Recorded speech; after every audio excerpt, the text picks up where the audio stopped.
الحمد لله نحمده ونستعينه ونستغفره ونؤمن به ونتوكل عليه ونعوذ بالله من شرور أنفسنا ومن سيئات أعمالنا من يهده الله فلا مضل له ومن يضلله فلا هادي له ونشهد أن لا إله إلا الله ونشهد أن سيدنا نبينا حبيبنا شفيعنا مولانا صلى الله عليه وسلم أما بعد فأعوذ بالله من الشيطان الرجيم بسم الله الرحمن الرحيم إن الله وملائكته يصلون على النبي يا أيها الذين آمنوا صلوا عليه وسلموا تسليما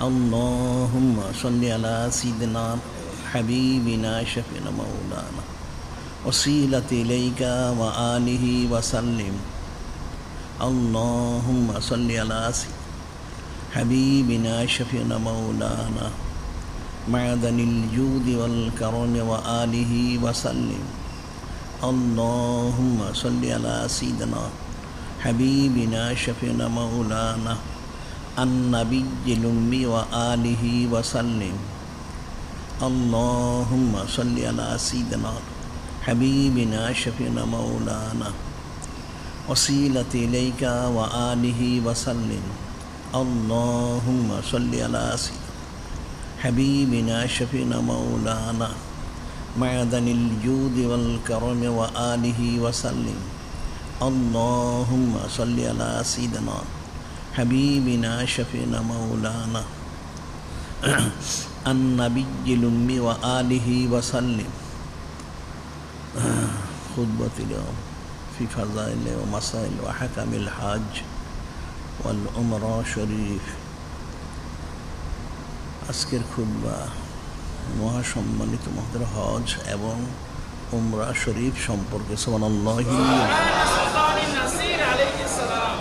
যিনি খালিক যিনি মালিক যিনি মহান আল্লাহ পাক তিনি মহাসম্মানিত মহাপবিত্র কিতাব কালামুল্লাহ শরীফ ওনার মধ্যে ইরশাদ মোবারক করেন কুল বিফাদলিল্লাহি ওয়া বিরহমাতিহি ফাবিযালিকা ফালিয়াফরাহু ওয়া খায়রুম মিম্মা ইয়াজমাউন যিনি খালিক যিনি মালিক যিনি মহান আল্লাহ পাক তিনি ওনার মহাসম্মানিত মহাপবিত্র হাবিব মাহবুব নূরে মুজাসসাম হাবিবুল্লাহ হুজুর পাক সাল্লাল্লাহু আলাইহি ওয়াসাল্লাম ওনাকে জানিয়ে দিচ্ছেন তিনি যেন সমস্ত কায়নাত বান্দা বান্দি উম্মত জিন ইনসান সবাইকে বলে দেন সকলেই মহাসম্মানিত মহাপবিত্র ফজল মোবারক এবং মহাসম্মানিত মহাপবিত্র রহমত মোবারক ওনাকে লাভ করতে পেরেছে এই জন্য তাদের সকলের দায়িত্ব হলো কর্তব্য হলো ফরজ হলো ওনার সম্মানার্থে শুকুর গুজারির সাথে ফালিয়াফরাহু শরীফ খুশি মুবারক প্রকাশ করা সুবহানাল্লাহি আর এই খুশি মুবারক প্রকাশ করা হচ্ছে তাদের সকলের জিন্দিগির সমস্ত ইবাদত বন্দেগী থেকেও সর্বশ্রেষ্ঠ এবং সর্বোত্তম ইবাদত সুবহানাল্লাহি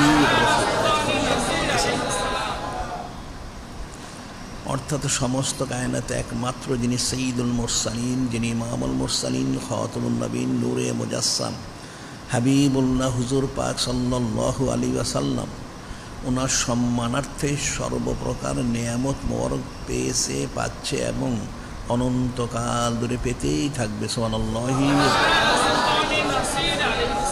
সে অসংখ্য অগণিত নেয়ামত মোবারক ওর মধ্যে বিশেষ নেয়ামত এই মহাসম্মানিত মহাপবিত্র হজ এবং উমরা শরীফ সুবহানাল্লাহি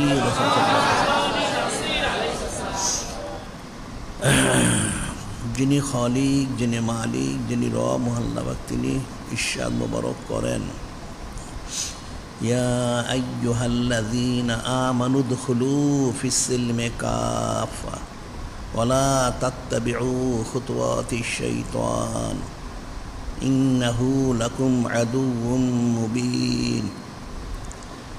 এই মহাসম্মানিত মহাপ্তর আয়ের সঙ্গে যিনি খালিক, যিনি মালিক, যিনি রব, তিনি ইরশাদ করেন, হে ঈমানদাররা, উদখুলু ফিস-সিলমি কাফা, তোমরা দ্বীন ইসলাম ওনার মধ্যে পরিপূর্ণভাবে দাখিল হও, যে পরিপূর্ণভাবে দাখিল হও। ওয়ালা তাত্তাবিউ খুতুওয়াতিশ শাইতান, এবং তোমরা শয়তানের পদাঙ্ক অর্থাৎ শয়তানকে অনুসরণ করো না। ইন্নাহু লাকুম আদুউম মুবিন, নিশ্চয়ই শয়তান তোমাদের প্রকাশ্য শত্রু। নাউযুবিল্লাহ। এখানে যিনি খালিক, যিনি মালিক, যিনি রব মহান আল্লাহ পাক, তিনি ঈমানদারদেরকে সরাসরি আদেশ মোবারক করতেছেন যে তোমাদের দায়িত্ব হলো, কর্তব্য হলো মহাসম্মানিত মহাপবিত্র দ্বীন ইসলামের মধ্যে পরিপূর্ণ দাখিল হওয়া। এই ব্যাপারে কোনো অবস্থাতেই তোমরা শয়তানকে অনুসরণ করো না। শয়তান তোমাদের প্রকাশ্য শত্রু, অর্থাৎ দ্বীন ইসলাম পালন করার ব্যাপারে শয়তানকে অনুসরণ করা যাবে না। কোরআন শরীফ, সুন্নাহ শরীফ ওনাদেরকে অনুসরণ করতে হবে। সুবহানাল্লাহি। সেটাই নূরে মুজাসসাম হাবিবুল্লাহ হুজুর পাক সাল্লাল্লাহু আলাইহি ওয়াসাল্লাম ইরশাদ করেন, তারাকতু ফীকুম আমরাইন লান তাদিল্লু মা তামাসসাকতুম বিহিমা কিতাবাল্লাহি ওয়া সুন্নতি, যে আমি তোমাদের জন্য দুটো নেয়ামত রেখে যাচ্ছি, যতদিন তোমরা আঁকড়ে ধরবে, থাকবে, এর উপরে ইস্তেকামত থাকবে, ততদিন তোমরা হেদায়েতের উপরে থাকবে, অর্থাৎ তোমরা কখনোই গোমরাহ হবে না। সুবহানাল্লাহি। এই কোরআন শরীফ, সুন্নাহ শরীফ ছেড়ে দিলেই মানুষ গোমরাহ হয়ে যাবে। নাউযুবিল্লাহ। এখন দ্বীন ইসলাম হাদিস শরীফ বর্ণিত রয়েছেন, হযরত ইবনে ওমর রাদিয়াল্লাহু তাআলা আনহু قال رسول الله صلى الله عليه وسلم بني الإسلام على خمس شهادة أن لا إله إلا الله وأن محمد رسول الله صلى الله عليه وسلم وإقام الصلاة وإيتاء الزكاة والحج وصوم رمضان। হযরত ইবনে ওমর রাদিয়াল্লাহু তাআলা আনহু তিনি বর্ণনা করেন, নূরে মুজাসসাম হাবিবুল্লাহ হুজুর পাক সাল্লাল্লাহু আলাইহি ওয়াসাল্লাম তিনি ইরশাদ মোবারক করেন, দ্বীন ইসলাম ওনার বিধ হচ্ছেন 5টা বিষয়ের উপরে। সেই 5টা বিষয় কী হচ্ছেন? প্রথম বলা হচ্ছে সাক্ষী দেওয়া যিনি খালিক, যিনি মালিক, রব মহাল্লাহ, তিনি একক, এবং ওনার হাবিব মাহবুব নূরে মুজাসসাম হাবিবুল্লাহ হুজুর পাক সাল্লাল্লাহু আলাইহি ওয়াসাল্লাম তিনি হচ্ছেন ওনার মহাসম্মানিত মহাপবিত্র রসুল সাল্লাল্লাহু আলাইহি ওয়াসাল্লাম। এটা সাক্ষী দেওয়া প্রথম। এরপরে ইকামিস সালাহ, নামাজ কায়েম করা, ইতা ইজ জাকাত, জাকাত আদায় করা, ওয়াল হজ ও সাওমে রমাদান। চতুর্থ হচ্ছেন হজ শরীফ, এবং পঞ্চম হচ্ছে রমাদান শরীফের রোজা। এখন শরীয়তের যে বিষয়গুলি সেটা হচ্ছে আকায়েদ, এবাদত, মুআমালাত, মুআশারাত এবং তাসাউফ। তাসাউফ হচ্ছে আলাদা একটা বিষয়, যেটা ইলমুল ফিল কল, আর এদিকে হচ্ছে ইলমুল ফিকা। ইলমুল ফিকার মধ্যে হচ্ছে আকায়েদ, ইবাদত, মুআমালাত, মুআশারাত। আকায়েদ তো আকীদা শাস্ত্র, বিশ্বাস শাস্ত্র, যেটা যে বিষয়গুলি বিশ্বাস স্থাপন না করলে মানুষ ইমানদার থাকে না। আর মুআমালাত, মুআশারাত, মুআমালাত হচ্ছে লেনদেন, অর্থনৈতিক যে লেনদেন, ব্যবসা বাণিজ্য, চাকরি বাকরি, খ্যাত খামারি। আর মুআশারাত হচ্ছে মানুষের সাথে জীবনযাপন, বসবাস করা, মানুষের হক্কুলি বা যে বিষয়গুলি। আর ইবাদত, ইবাদত হচ্ছে এই 5টা বিষয়। সেটাই বলা হচ্ছে বুনিয়াল ইসলাম, দ্বীন ইসলাম ওনার ভিত্তি হচ্ছেন এই 5টা বিষয়। তার মধ্যে চতুর্থ হচ্ছেন হজ শরীফ। এখন এই হজটা মানুষের আদায় করার জন্য আদেশ করা হয়েছে। হাদিস শরীফ মোহাম্মদ ইরশাদ হচ্ছে আন হযরত আবি হুরায়রা রাদিয়াল্লাহু তাআলা আনহু ক্বালা সুয়েলা রাসূলুল্লাহ সাল্লাল্লাহু আলাইহি ওয়াসাল্লাম আইয়ুল আমালে আফজালু, আইয়ুল আমালে আফজালু।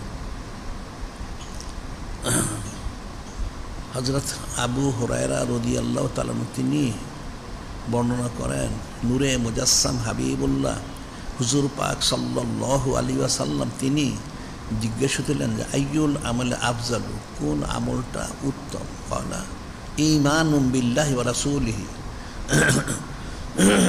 প্রথম হচ্ছে ঈমান আনা, ঈমানুম বিল্লাহি ওয়া রাসূলিহি সাল্লাল্লাহু আলাইহি সাল্লাম, যিনি খালিক, যিনি মালিক, যিনি রব মহাল্লাহ, ওনার প্রতি ঈমান আনা, এবং নূরে মুজাসসাম হাবিবুল্লাহ হুজুর পাক সাল্লাল্লাহু আলাইহি ওনার প্রতি ঈমান আনা। এটা হচ্ছে সবচেয়ে উত্তম আমল, এটি হচ্ছে তৌহিদ। সুম্মা মাজা ইয়া রাসূলুল্লাহ সাল্লাল্লাহু আলাইহি ওয়াসাল্লাম, তিনি আবার জিজ্ঞেস করলেন এরপরে কি ইয়া রাসূলুল্লাহ হাবিব আল্লাহ সাল্লাল্লাহু আলাইহি ওয়াসাল্লাম? আল জিহাদু ফি সাবিলিল্লাহ। দুই নম্বর হচ্ছেন যিনি খালিক, যিনি মালিক, রব মহাল্লাহ, ওনার রাস্তায় জিহাদ করা। সুবহানাল্লাহি রাসূলুল্লাহ কিলা সুম্মা মাজা ইয়া রাসূলুল্লাহ সাল্লাল্লাহু আলাইহি ওয়াসাল্লাম? ক্বালা হাজ্জুম মাবরুর, হাজ্জুম মাবরুর। এরপর আবার তিনি জিজ্ঞেস করলেন এরপরে কি ইয়া রাসূলুল্লাহ হাবিব আল্লাহ সাল্লাল্লাহু আলাইহি ওয়াসাল্লাম? তখন নূরে মুজাসসাম হাবিবুল্লাহ হুজুর পাক সাল্লাল্লাহু আলাইহি ওয়াসাল্লাম তিনি বলেন হাজ্জুম মাবরুর। শুধু হজ বলেন না, হাজ্জুম মাবরুর তো মকবুল হজ। এরপরে সুবহানাল্লাহি রাসূল সাল্লাল্লাহু আলাইহি ওয়াসাল্লাম, প্রথম হচ্ছে ঈমান, এরপর বলা হচ্ছে জিহাদ, তারপর হচ্ছে হজ শরীফ। এখন এখানে কিন্তু অনেক ফিকির আছে। ঈমান তো ঠিকই আছে, এরপরে জিহাদের কথা বলা হয়েছে। জিহাদ যদি না করে মুসলমান, তাহলে কিন্তু দিন ইসলামে থাকতে পারবে না। কাফির মুশরিকরা কুফরি শিরকির দ্বারা মুসলমানদেরকে বিভ্রান্ত করবে, নাউজুবিল্লাহ। আর জিহাদটা শুধু তরবারি দিয়ে, অস্ত্রপাতি দিয়েই না, এটা সার্বিকভাবে যে কোনো কুফরি শিরকের বিরুদ্ধে প্রতিবাদ করা, সেটা একটা জিহাদ। আমরা যে বলে থাকি যে প্রতিবাদ মজলিস করতে হবে, এটা একটা জিহাদ। এখানে যে আমরা বাদ জুমা জুলুস করায় থাকি, সেটা একটা জিহাদ। জিহাদের অনেক স্তর রয়েছে। বলা হচ্ছে ঈমানের পরে হচ্ছে জিহাদ, অর্থাৎ ঈমানি জজবাটা এটাকে জিন্দা রাখার জন্য যে বিষয়টা প্রয়োজন, সেটি হচ্ছে জিহাদ। এরপর হচ্ছে হজ্জে মাবরুর। এখন হজ্জে মাবরুর, হজটা করতে হবে কখন? কালামুল্লাহ শরীফ অনুদৃষ্টান করেছে।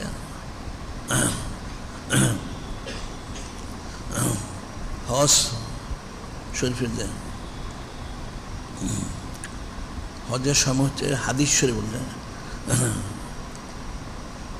ক্বালা রাসূলুল্লাহ সাল্লাল্লাহু আলাইহি ওয়াসাল্লাম শাওয়ালু ওয়া যুলকাদা যুলহিজ্জা। আর কোরআন শরীফ কালাম শরীফ হচ্ছে আল হাজ্জু আশহুরুম মা'লুমাত, আল হাজ্জু আশহুরুম মা'লুমাত। হজের মাসগুলি হচ্ছে সুবিদিত, অর্থাৎ জানা রয়েছে। হজের মাসগুলি কি সেটা বলা হচ্ছে শাওয়ালু ওয়া যুলকাদা যুলহিজ্জা। হজের মাস হচ্ছেন শাওয়াল শরীফ, জিলকদ শরীফ এবং জিলহজ শরীফ। অর্থ হলো প্রত্যেকটার জন্য যে নেসাব প্রয়োজন, এটা হচ্ছে শাওয়াল শরীফ। এই মাসে জিলকদ শরীফে যদি কারো নেসাব থাকে, তাহলে তার জন্য হজটা ফরজ হয়। হজের মাস শুরু হয় শাওয়াল শরীফ থেকে, জিলকদ শরীফ এবং জিলহজ শরীফটা শেষ হয়। সেটাই বলা হচ্ছে আল হাজ্জু আশহুরুম মা'লুমাত। হজের মাসগুলি নির্দিষ্ট রয়েছে, সেটা হলো শাওয়ালু ওয়া যুলকাদা যুলহিজ্জা। এর মধ্যে হজ করতে হবে। এখন হজ করতে হবে সেটি যিনি খালিক, যিনি মালিক, রব মহাল্লাহ, তিনি ইরশাদ করেন ওয়ালিল্লাহি আলান নাসি হিজ্জুল বাইত মান ইসতাতা ইলাইহি সাবিলা ওয়া মান কাফারা ফা ইন্নাল্লাহা গানিয়্যুন আনিল আলামিন। আল্লাহ পাক ইরশাদ করেন ওয়ালিল্লাহি আলান নাসি হিজ্জুল বাইত মান ইসতাতা ইলাইহি সাবিলা। আল্লাহ নিজে বলে দিচ্ছেন, আল্লাহ ওনার রেজামন্দি সন্তুষ্ট হাসিলের লোক লিল্লাহি আলান নাস, মানুষের উপরে হিজ্জুল বাইত, অর্থাৎ হজ শরীফ করা, কাবা শরীফ জিয়ারত করা। মান ইসতাতা ইলাইহি সাবিলা, যার এই যাওয়ার হজে যাওয়ার সার্বিক ব্যবস্থা রয়েছে, সামর্থ্য রয়েছে, এখানে সাবিল বলা হয়েছে। এরপর বলা হচ্ছে অমান কাফারা ফাইনাল্লাহ গানিউন আনিল আলামিন, যে এই বিষয়গুলি অস্বীকার করবে সে যেন জেনে রাখে যিনি খলিক, যিনি মালিক রহমাল্লাহ, তিনি সকল থেকে বেনিয়াজ। কেউ হজ করলে যিনি খলিক, যিনি মালিক রহমাল্লাহ, ওনার কিছু হবে না, না করলেও কোনো কিছু হবে না। তিনি বান্দা বান্দি যিনি তাকে জানিয়ে দিয়েছেন, এটা তাদের জন্য কামিবির কারণ। যদি অস্বীকার করে তাহলে সে কুফরি করলো, সে ধ্বংস হবে, নাউজুবিল্লাহ। এখন এক হাদিস শরীফে বর্ণিত রয়েছেন হযরত ইবনে ওমর রাদিয়াল্লাহু তাআলা আনহু ক্বালা যা রাজুলুন ইলান নবী সাল্লাল্লাহু আলাইহি সাল্লাম ফাকালা ইয়া রাসূলুল্লাহ সাল্লাল্লাহু আলাইহি সাল্লাম মা ইউজিবুল হজ। হযরত আবু হুরায়রা রাদিয়াল্লাহু তাআলা তিনি বর্ণনা করেন একজন সাহাবী এসে জিজ্ঞাসা করলেন ইয়া রাসূলুল্লাহ, হাবিব আল্লাহ সাল্লাল্লাহু আলাইহি সাল্লাম, হজ যে ফরজ ওয়াজিব কি কারণে হয়ে থাকে? আযাদু রাহিলা, পাথেয় এবং বাহন থাকলে হজ ফরজ, অর্থাৎ তার যাওয়ার যে সামর্থ্য থাকে এবং তার যাওয়া আসার খরচ, সংসারের খরচ সব যদি থাকে, তার পথের ব্যবস্থা হচ্ছে পথের নিরাপত্তাটা দুই রকম। একটা হচ্ছে ইমানের নিরাপত্তা, একটা হচ্ছে জানের নিরাপত্তা। যদি থাকে তখন হজটা ফরজ হয়, এছাড়া হজটা ফরজ হবে না, সেটাই বলে দিচ্ছেন। কারণ হজ ফরজ হবে, এটার ব্যাখ্যায় বলা হচ্ছে হজ কাদের উপরে ফরজ হবে। প্রথম বলা হয় মুসলমান হইতে হবে, কোনো কাফের উপরে হজ ফরজ না, এটা খুব ফিকির করতে হবে। 2 নম্বর হচ্ছে স্বাধীন, আজাদ, যারা স্বাধীন, গোলাম, বাদী, তাদের উপরে হজ ফরজ না। 3 নম্বর হচ্ছে আমাদের হানাফি মাযহাব মতে বালেগা, নাবালেগের উপরে হজ, নাবালেগের উপর হজ ফরজ না, অন্যান্য মাযহাবে ফরজ আছে। 4 নম্বর হচ্ছে আকেলমন্দ, অর্থাৎ আল্লাহ পাগল হইলে চলবে না, আকেল হইতে হবে।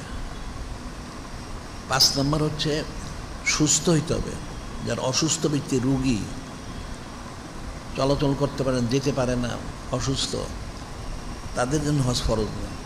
6 নম্বর হচ্ছে সাহেবে নেসাবের মালিক হইতে হবে। 7 নম্বর হচ্ছে রাস্তার নিরাপত্তা থাকতে হবে। এই নিরাপত্তা হচ্ছে প্রথম, রাস্তার নিরাপত্তা হচ্ছে অর্থাৎ ইমানের নিরাপত্তা, আর 2 নম্বর হচ্ছে জানের নিরাপত্তা। 7 এবং 8 ইমানের নিরাপত্তা এবং জানের নিরাপত্তা থাকতে হবে। 9 নম্বর হজ করতে যে যাবে সেখানে যেন জালেম শাসক না থাকে, কারণ জালেম শাসক ঠিকমতো হজ করতে দেয় না। এই 9টা হচ্ছে পুরুষ মহিলা সকলের জন্য। আর মহিলার জন্য একটা অতিরিক্ত শর্ত আছে, সেটা হলো মহিলা কখনো, একটা মহিলা যদি সারা পৃথিবীর মালিকও হয় তারপর হজ ফরজ হবে না, যতক্ষণ পর্যন্ত একজন সৎ চরিত্রবান মাহারাম না থাকবে সাথে। একজন মহিলার জন্য শর্ত হচ্ছে তার সাথে শুধু মাহারাম গেলেই চলবে না, সৎ চরিত্রবান মাহারাম হইতে হবে, এছাড়া কোনো মহিলার উপরে হজ ফরজ হয় না। এই 10টা শর্ত। হজ ওয়াজিব হয়, ফরজ হয় কিসে? তার এই কারণে হজটা ফরজ হয়। এখন হজটা কত প্রকার? হজটা হচ্ছে বলা হয় 3 প্রকার: কিরান, তামাত্তু, ইফরাদ। কিরান, তামাত্তু, ইফরাদ। এখন আমাদের হানাফি মাযহাব মোতাবেক সর্বশ্রেষ্ঠ হজ হচ্ছেন কিরান, তারপর তামাত্তু, এর ইফরাদ। আর অন্যান্য মাযহাবে, বিশেষ করে শাফি এবং মালিকি মাযহাবে আমাদের হচ্ছে ইফরাদ, কিরান, তামাত্তু। আবার হাম্বলি মাযহাবে হচ্ছে তামাত্তু, কিরান, ইফরাদ। আসলে ইফরাদ হজটা হচ্ছে মক্কা শরীফের যারা অধিবাসী, শুধু হজ, এখানে উমরা নাই। আর আমাদের মাঝে মাঝে কিরান হজকে প্রাধান্য দেওয়া হয়েছে, যে নূরে মুজাসসাম হাবিবুল্লাহ হুজুর পাক সাল্লাল্লাহু আলাইহি ওয়াসাল্লাম তিনি যে হজ মোবারক করেছেন, বিদায় হজ মোবারক, সেটা করেছেন কিরান হজ। সুবহানাল্লাহি ওয়া সাল্লাল্লাহু আলাইহি ওয়াসাল্লাম। এখন এগুলি আমরা বিস্তারিত আলোচনা করব পরে। কিরান হজটা হচ্ছে একবার এহরাম বাঁধলে হজ উমরা সব শেষ করে এহরাম খুলতে হয়, সময় লম্বা থাকে। আর ইফরাত হচ্ছে শুধু হজের জন্য, আর তামাত্তু হচ্ছে যারা যাবে প্রথমে গিয়ে উমরা নিয়ত করে, হজ এবং উমরা প্রথম উমরার নিয়ত করে এহরাম বেঁধে উমরা করে এমন খুলে ফেলবে, আবার পরে হজের জন্য সে এহরাম বাঁধবে, মধ্যে সে রুখসত পাবে।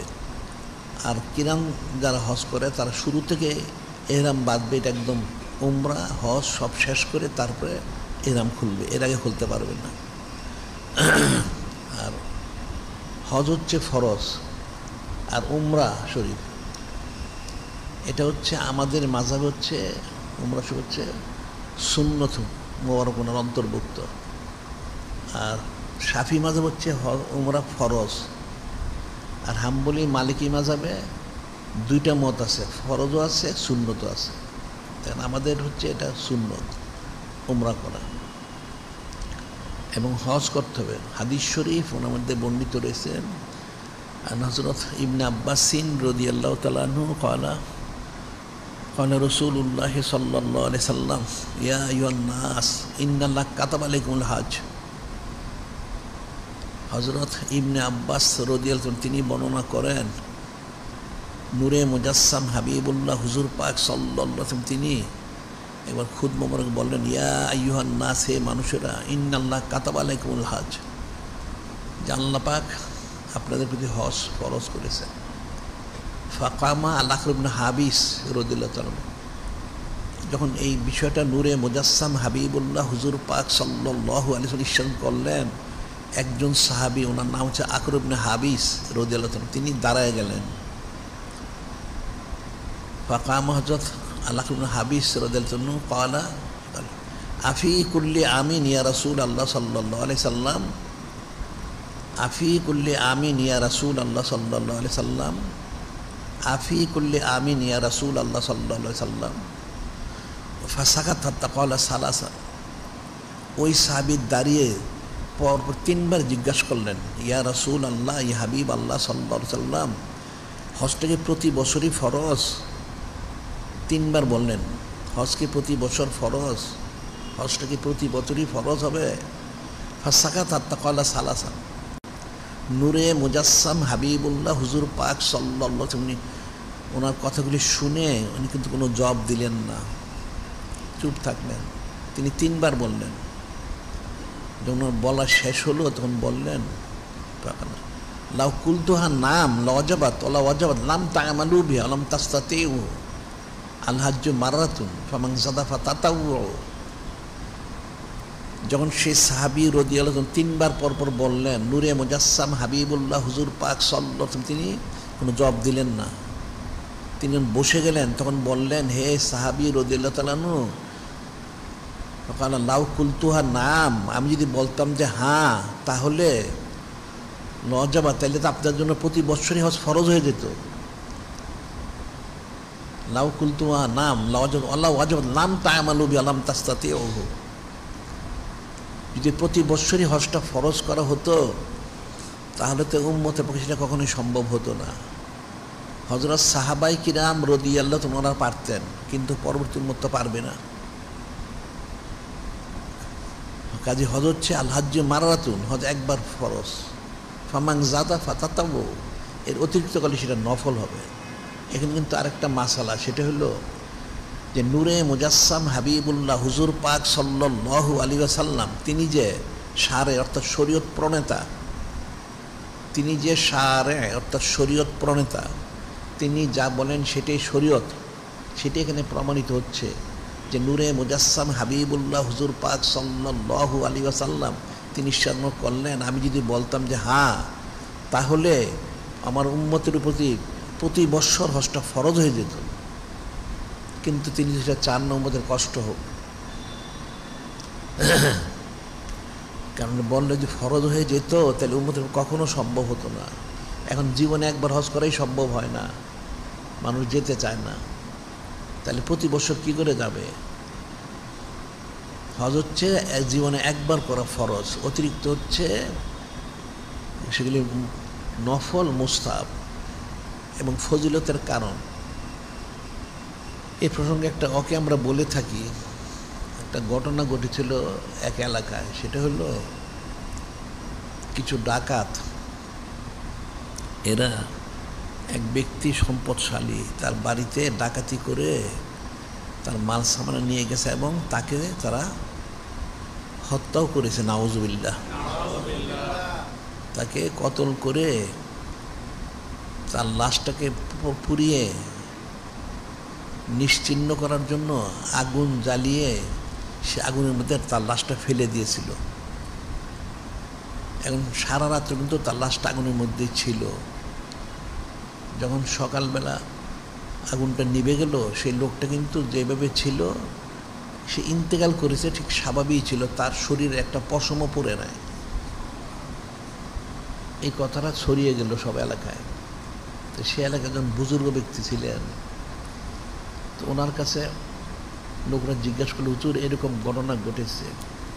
তখন তিনি বললেন যে নিশ্চয় লোকটা 3 বার হজ করেছে। তিনি বললেন নিশ্চয় লোকটা 3 বার হজ্জে মাবরুর করেছে, যে তোমরা সংবাদ নাও। তখন সংবাদ নেওয়া হলো তার বাড়িতে এসে। তারা বলল হ্যাঁ, এই লোকটা 3 বার হজ করেছে। তো তখন লোকজন এসে সেই বুজুর্গ ব্যক্তিকে জিজ্ঞাসা করলো যে হুজুর এটা আপনি কী করে বুঝলেন যে 3 বার হজ করেছে?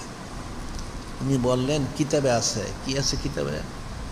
একবার হজ করলে সে ফরজ আদায় করলো, দ্বিতীয়বার হজ করলে সে যিনি খলিক, যিনি মালিক রওনা করেন সে কর্জ দিল, ঋণ দিল, আর তৃতীয়বার হজ করলে সে তার নিজের জন্য দুনিয়া এবং পরকালের আগুনকে হারাম করলো। সুবহানাল্লাহি। রাসূল সাল্লাল্লাহু আলাইহি ওয়াসাল্লাম 3 বার হজ করলে তার জন্য দুনিয়া এবং পরকালে জাহান্নামের আগুনকে সে হারাম করলো। সে যে 3 বার হজ্জে মাবরুর করে, সেই জন্য তাকে আগুনে স্পর্শ করতে পারেনি। কাজে হজ হচ্ছে একবার ফরজ, অতিরিক্ত যতবার করবে সেটা হচ্ছে নফল, মুস্তাহাব ইত্যাদি।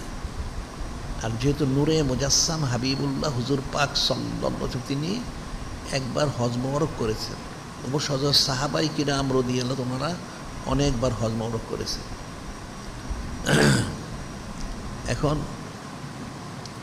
হজের হুকুম আহকাম, যেহেতু হজটা হচ্ছে শাওয়াল, জিলকদ, জিলহজ, এই 3টা মাস। এখন শাওয়াল শরীফ এর অর্থটা কি? শাওয়াল শরীফ অর্থ হচ্ছে, বলা হয় শাওয়াল এর অর্থ হচ্ছে যে বাহন তার বাহককে বহন করতে পারে না, একটা অর্থ। আরেকটা হচ্ছে এই শাওয়াল শরীফে আরব দেশের যারা লোকজন তাদের কোনো স্বাভাবিক রিজিকের কোনো ব্যবস্থা হতো না। এই জন্য ওনারা সায়ার এবং সফর, অর্থাৎ সেই মাসে শিকার করে সফর করে রিজিকের ব্যবস্থা করতে, এই জন্যটাকে বলা হচ্ছে শাওয়াল শরীফ। আর এর হচ্ছে জিলকদা, জুকাদা অর্থাৎ যে মাসটা বসে থাকার মাস। এই মাসে এই জিলকদ শরীফ মাসে যুদ্ধ, জেহাদ, মারামারি কাটাকাটি নিষিদ্ধ, হারাম। এটা বসে থাকতে হবে, মারামারি কাটাকাটি করা যাবে না। জুল হিজ্জা অর্থাৎ হজের শরীফের মাস, এটা খাস করে হজ শরীফের মাস। এখন এই 3 মাস হচ্ছে যদি নেশাব পরিমাণ সম্পদ থাকে। নেশাবটা কি? এটা বলা হচ্ছে একটা লোক যে হজ করতে যাবে, তার যাতায়াতের খরচ, যাবে এবং আসবে এবং হজের সেখানে থাকবে, সার্বিক খরচ, এবং তার যে পরিবার রয়েছে দেশে তাদের সার্বিক খরচ, সে আসা পর্যন্ত এই পরিমাণ যদি তার আর্থিক সচ্ছলতা থাকে তখন তার জন্য হজ ফরজ হয়। এছাড়া হজ ফরজ হবে না। এটা হজ ফরজ আর শর্ত। এখন হজ শব্দের অর্থটা কি? হজ শব্দের অর্থ হচ্ছে যেটা লুগাতি অর্থ, অর্থাৎ আবিধানিক অর্থ, ইচ্ছা, ইরাদা, কষ্ট, নিয়ত করা এবং প্রবল মহব্বত। এটা সাধারণ অর্থ হজের শব্দের। এটা হচ্ছে লুগাতি অর্থ কি, শাব্দিক অর্থ, আবিধানিক অর্থ। আর শরী অর্থ হচ্ছে হজ, সেটা হলো নির্দিষ্ট মাসে, নির্দিষ্ট তারিখে, নির্দিষ্ট সময়ে নির্দিষ্ট কিছু আমল, ফরজ, ওয়াজিব, সুন্নত সম্পাদন করা হচ্ছে হজ। নির্দিষ্ট মাসে, নির্দিষ্ট তারিখে, নির্দিষ্ট সময়ে নির্দিষ্ট কিছু আমল সম্পাদন করা হচ্ছে হজ। যেমন জিলহজ শরীফ মাস ছাড়া অন্য সময় করলে হজ হবে না। আবার নির্দিষ্ট তারিখ, উকুফে আরাফা 9 তারিখেই হইতে হবে, অন্যান্য হজ হবে না।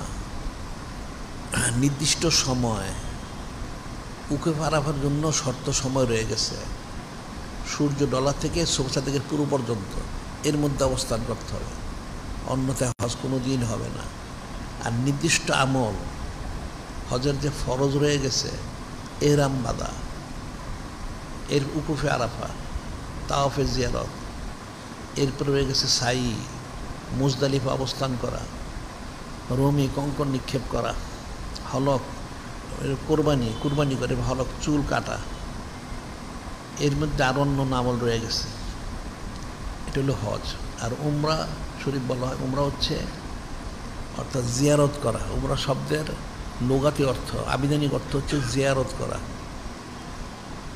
আর শরী ইস্তেলাহি অর্থ হচ্ছে এটা হজের মতোই, তবে হজের জন্য যে সময় নির্দিষ্ট আছে, এটার জন্য কোনো সময় নির্দিষ্ট নাই, সারা বছর করা যায়। তবে 5 দিন করা হচ্ছে মাকরু, উমরা করা 5 দিন হচ্ছে যখন হজ সম্পাদন করা হয়, 9, 10, 11, 12, 13 জিলহজ শরীফ, এই 5 দিন উমরা করা হচ্ছে মাকরু। তবে একটা শর্ত আছে, সেটা হলো যদি কেউ আগে এহরাম বেঁধে থাকে হজ উমরার জন্য, তাহলে সেটা করতে পারবে। অন্যথায় নতুন করে 9, 10, 11, 12, 13 এই কয়দিন এহরাম বেঁধে উমরা করা, এটা মাকরু তাহারিমি। এটা হচ্ছে হজ আর উমরার মধ্যে পার্থক্য, এটা মনে রাখতে হবে। আর হজের যে পুরুষদের জন্য 9টা শর্ত, মহিলাদের জন্য 10টা শর্ত, সেটা বলা হচ্ছে হাদিস শরীফে। ইবনে আব্বাসিন রাদিয়াল্লাহু তাআলা আনহু ক্বালা রাসূলুল্লাহ সাল্লাল্লাহু আলাইহি সাল্লাম লা ইয়াখলুওয়ান্না রাজুলুন বিইমরাতিন ওয়ালা তুসাফিরান্না ইমরাতুন ইল্লা ওয়া মা'আহা মাহরাম। ফাকালা রাজুলুন ইয়া রাসূলাল্লাহ সাল্লাল্লাহু আলাইহি সাল্লাম উক্তুতিবতু ফি গাজওয়াতে কাযা ওয়া কাযা খারাজাত ইমরাতি হাজ্জাতান। নূরে মুজাসসাম হাবিবুল্লাহ হুজুর পাক সাল্লাল্লাহু আলাইহি ওয়াসাল্লাম ইরশাদ করলেন, লা ইয়াখলুওয়ান্না রাজুলুন বিইমরাতিন, কখনো যেন কোনো পুরুষ কোনো বেগানা মহিলার লোকের সাথে নিরিবিলি একাকী না হয়, নিষেধ করলেন। ওয়ালা তুসাফিরান্না ইমরাতুন ইল্লা ওয়া মা'আহা মাহরাম, আর কোনো মহিলা যেন কখনোই মাহরাম ছাড়া সফরে বের না হয়, মাহরাম ছাড়া। ফাকালা রাজুলুন, তখন একজন সাহাবী বললেন, ইয়া রাসূল আল্লাহ, হাবিব আল্লাহ সাল্লাল্লাহু আলাইহি সাল্লাম, উক্তুতিবতু ফি গাজওয়াতে কাযা ওয়া কাযা, আমি তো আমার নাম দিয়েছি উমুক উমুক জেহাদের জন্য, অথচ খারাজাত ইমরাতি হাজ্জাতান, ওনার আহলিয়া যিনি, তিনি হজে যাচ্ছেন, অথচ তিনি এই সাহাবী ওনার নাম মরক দিয়েছেন উমুক উমুক জেহাদে, আর ওনার যিনি আহলিয়া তিনি যাবেন হজ করতে। এটা জিজ্ঞাসা করেন, তাহলে যাওয়াটা কি ঠিক হবে? আল্লাহ ইজাব ফাহজুজ মাইমরাতিক। নূরে মুজাসসাম হাবিবুল্লাহ হুজুর পাক সাল্লাল্লাহু আলাইহি ওয়াসাল্লাম তিনি বললেন, তাহলে আপনি তো জেহাদে যেতে পারবেন না, আপনি এখান থেকে চলে যান, যে আপনার আহলিয়ার সাথে আপনি হজ করেন। আপনার আহলিয়ার জন্য একা একা হজ করে এটা জায়েজ হবে না, এটা হজ ফরজ হবে না, জায়েজ হবে না। সেই সাহাবী গিয়ে ওনার আহলিয়ার সাথে হজ সম্পাদন করলেন। সুবহানাল্লাহি সাল্লাল্লাহু আলাইহি ওয়াসাল্লাম। কাজী কোনো মহিলার জন্য মাহরাম, তার স্বামী যদি থাকে তাহলে তো কোনো কথা নাই।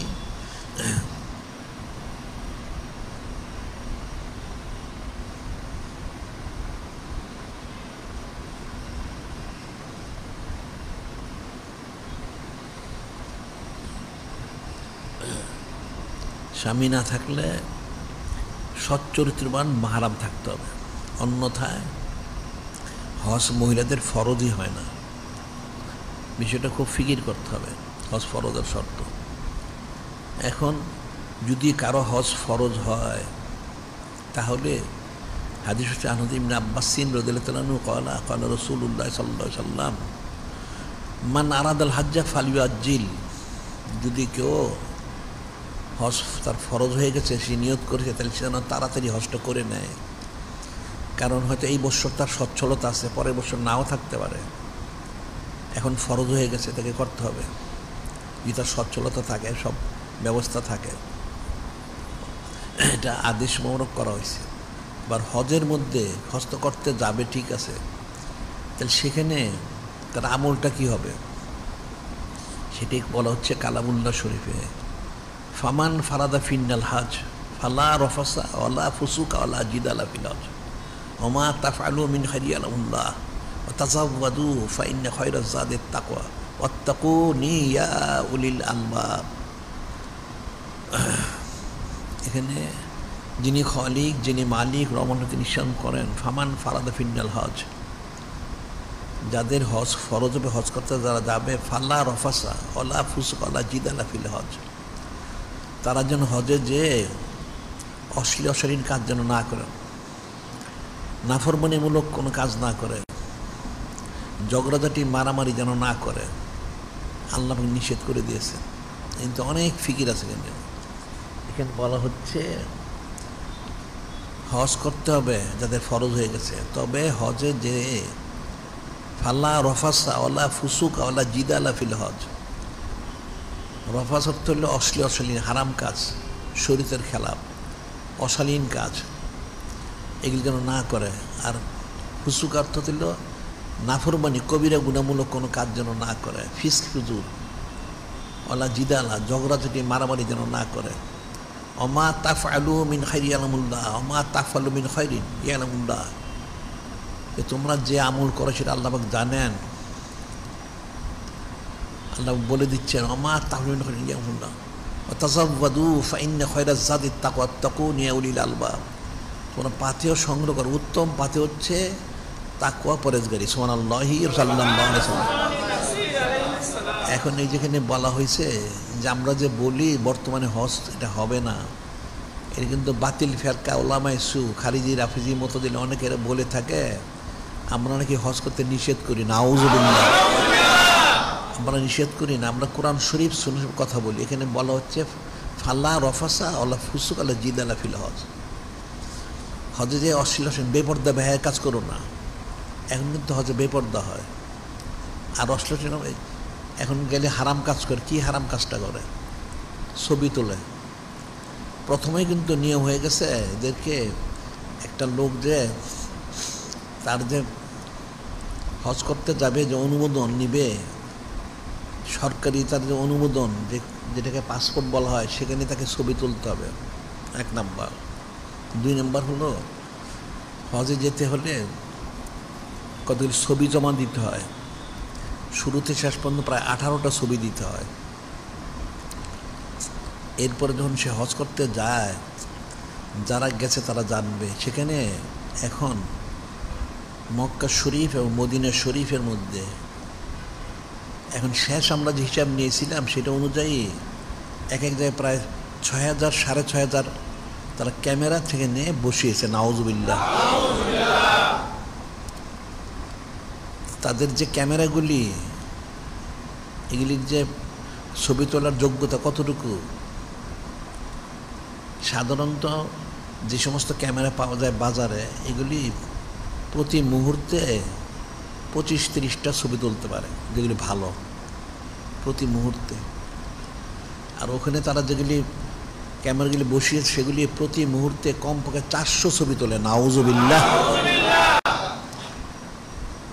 এই যে হাজার হাজার ক্যামেরা বসানো হয়েছে, একটা লোক যে হজ করতে যায়, সে যেখানে তাওয়াফ করবে, জিয়ারত করবে এবং সেখানে অবস্থান করবে, তাহলে তার যে কমপক্ষে হজের জন্য কমসে কম যদি শুধু ইফরাদ হজ করে, এর নিয়ম হলো 7 তারিখে থেকে এহরাম বাঁধতে হয়, 7 তারিখ। আর তার শেষ হয় যেটা তার রোমের কঙ্কর নিক্ষেপ করে ফিরে আসাটা, এটা হলো 13 তারিখ, শেষ তারিখ।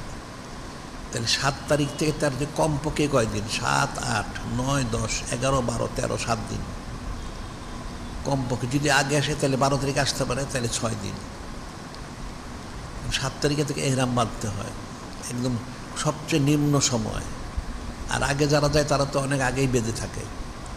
এই 6-7 দিনে তাহলে কতগুলি তার ছবি উঠবে, কত কোটি কোটি ছবি উঠবে। আর শুধু তারা যে ক্যামেরা দিয়ে ছবি তোলে তা না, তারা কিন্তু হেলিকপ্টার দিয়ে আবার ছবি তোলে, আবার স্যাটেলাইটের মাধ্যমে ছবি তোলে। নাউজুবিল্লাহ। দেখা যাচ্ছে একজন হাজি সাহেব যে যায়, হোক পুরুষ হোক মহিলা, তার কোটি কোটি ছবি উঠে থাকে। নাউজুবিল্লাহ। আবার পুরুষ মহিলার তারা এখন কিন্তু আগে কিন্তু পর্দার ব্যবস্থা ছিল, কিন্তু এই যে এখন ওয়াহাবি যেটা আসছে এটা ইহুদি। এখন সৌদি যেটা সরকার বলা হয় এটা হলো ইহুদি।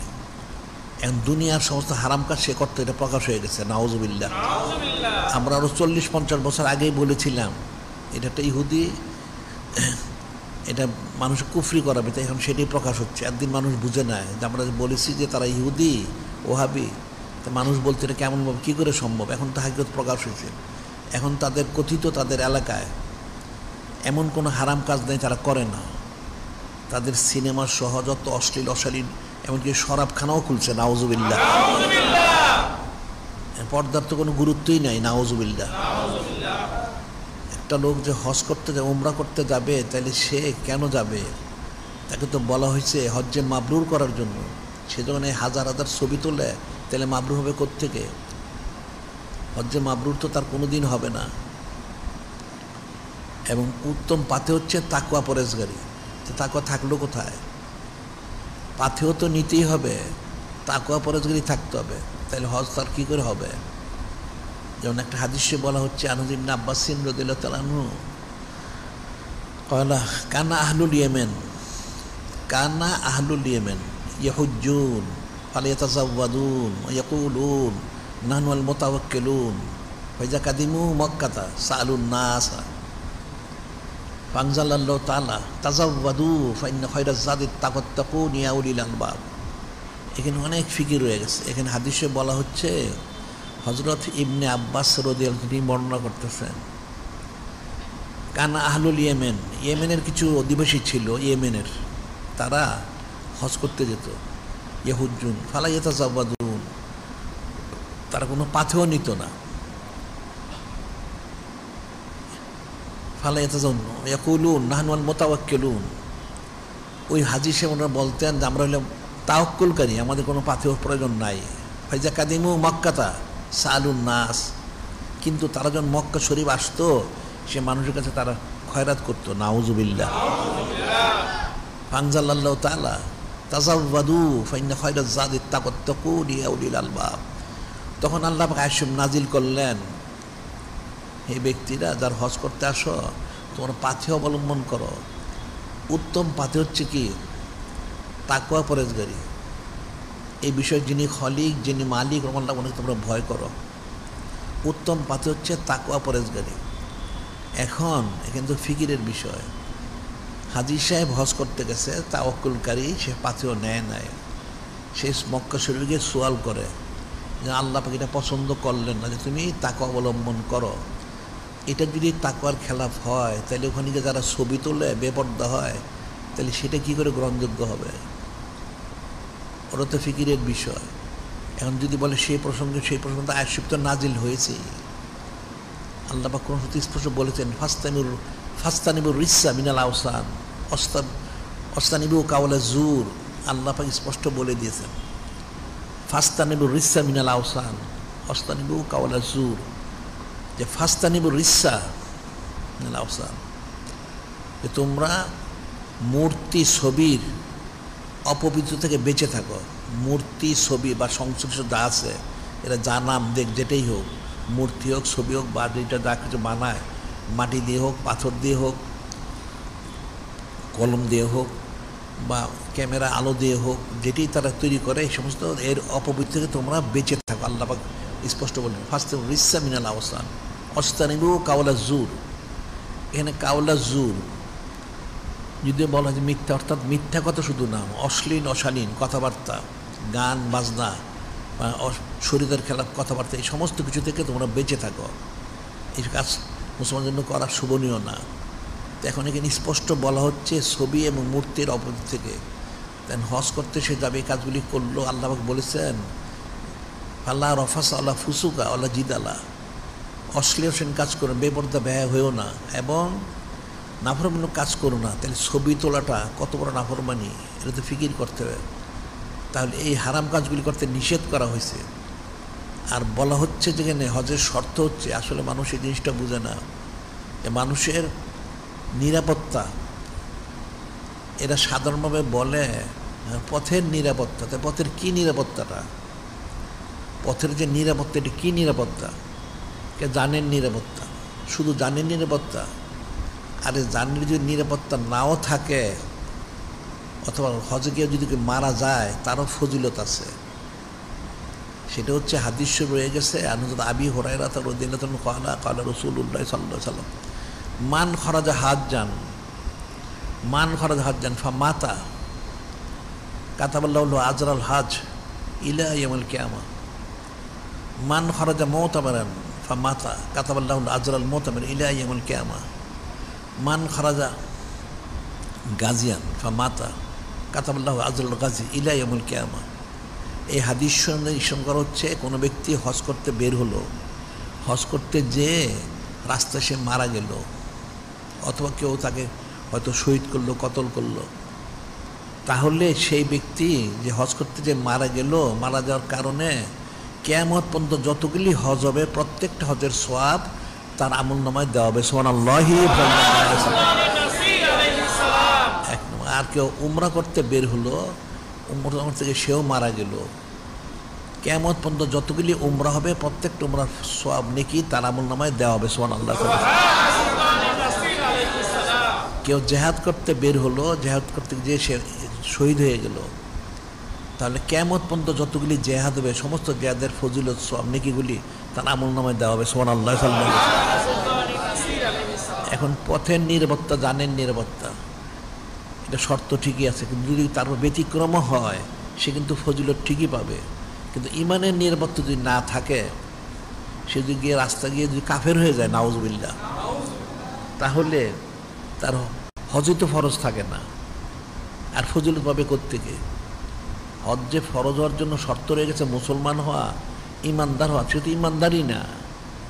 যে হারামকে হালাল মনে করে সে তো কাফের।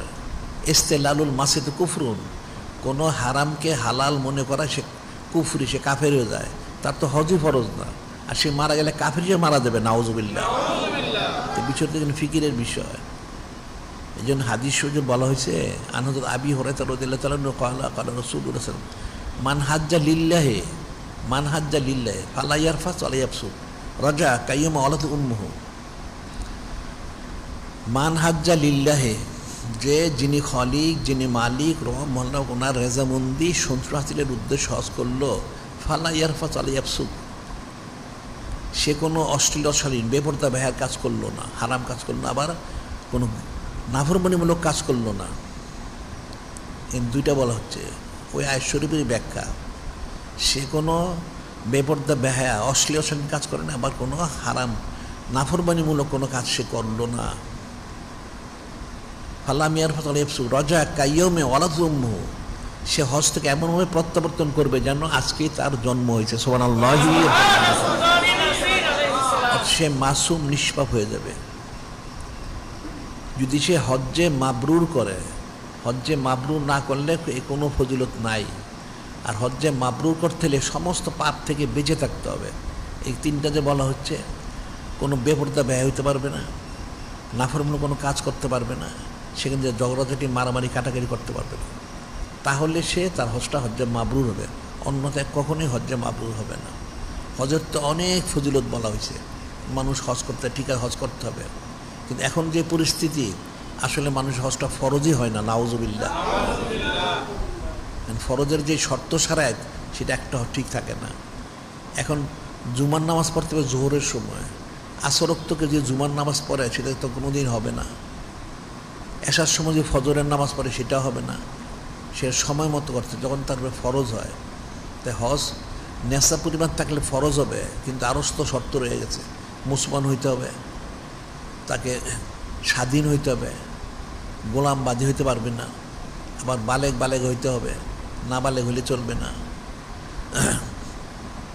আবার তাকে আকলমন অর্থ হইল কতগুলি আল্লাহ বলা লোক আছে তাদের হুশ জ্ঞান কম, সেইটা হইলে চলবে না, আকলমন্দ হইতে হবে। আবার সুস্থ হইতে হবে, অসুস্থ লোক তার জন্য হজ ফরজ না। এই যদি অসুস্থ হজটা সাকেত হয়ে যায়।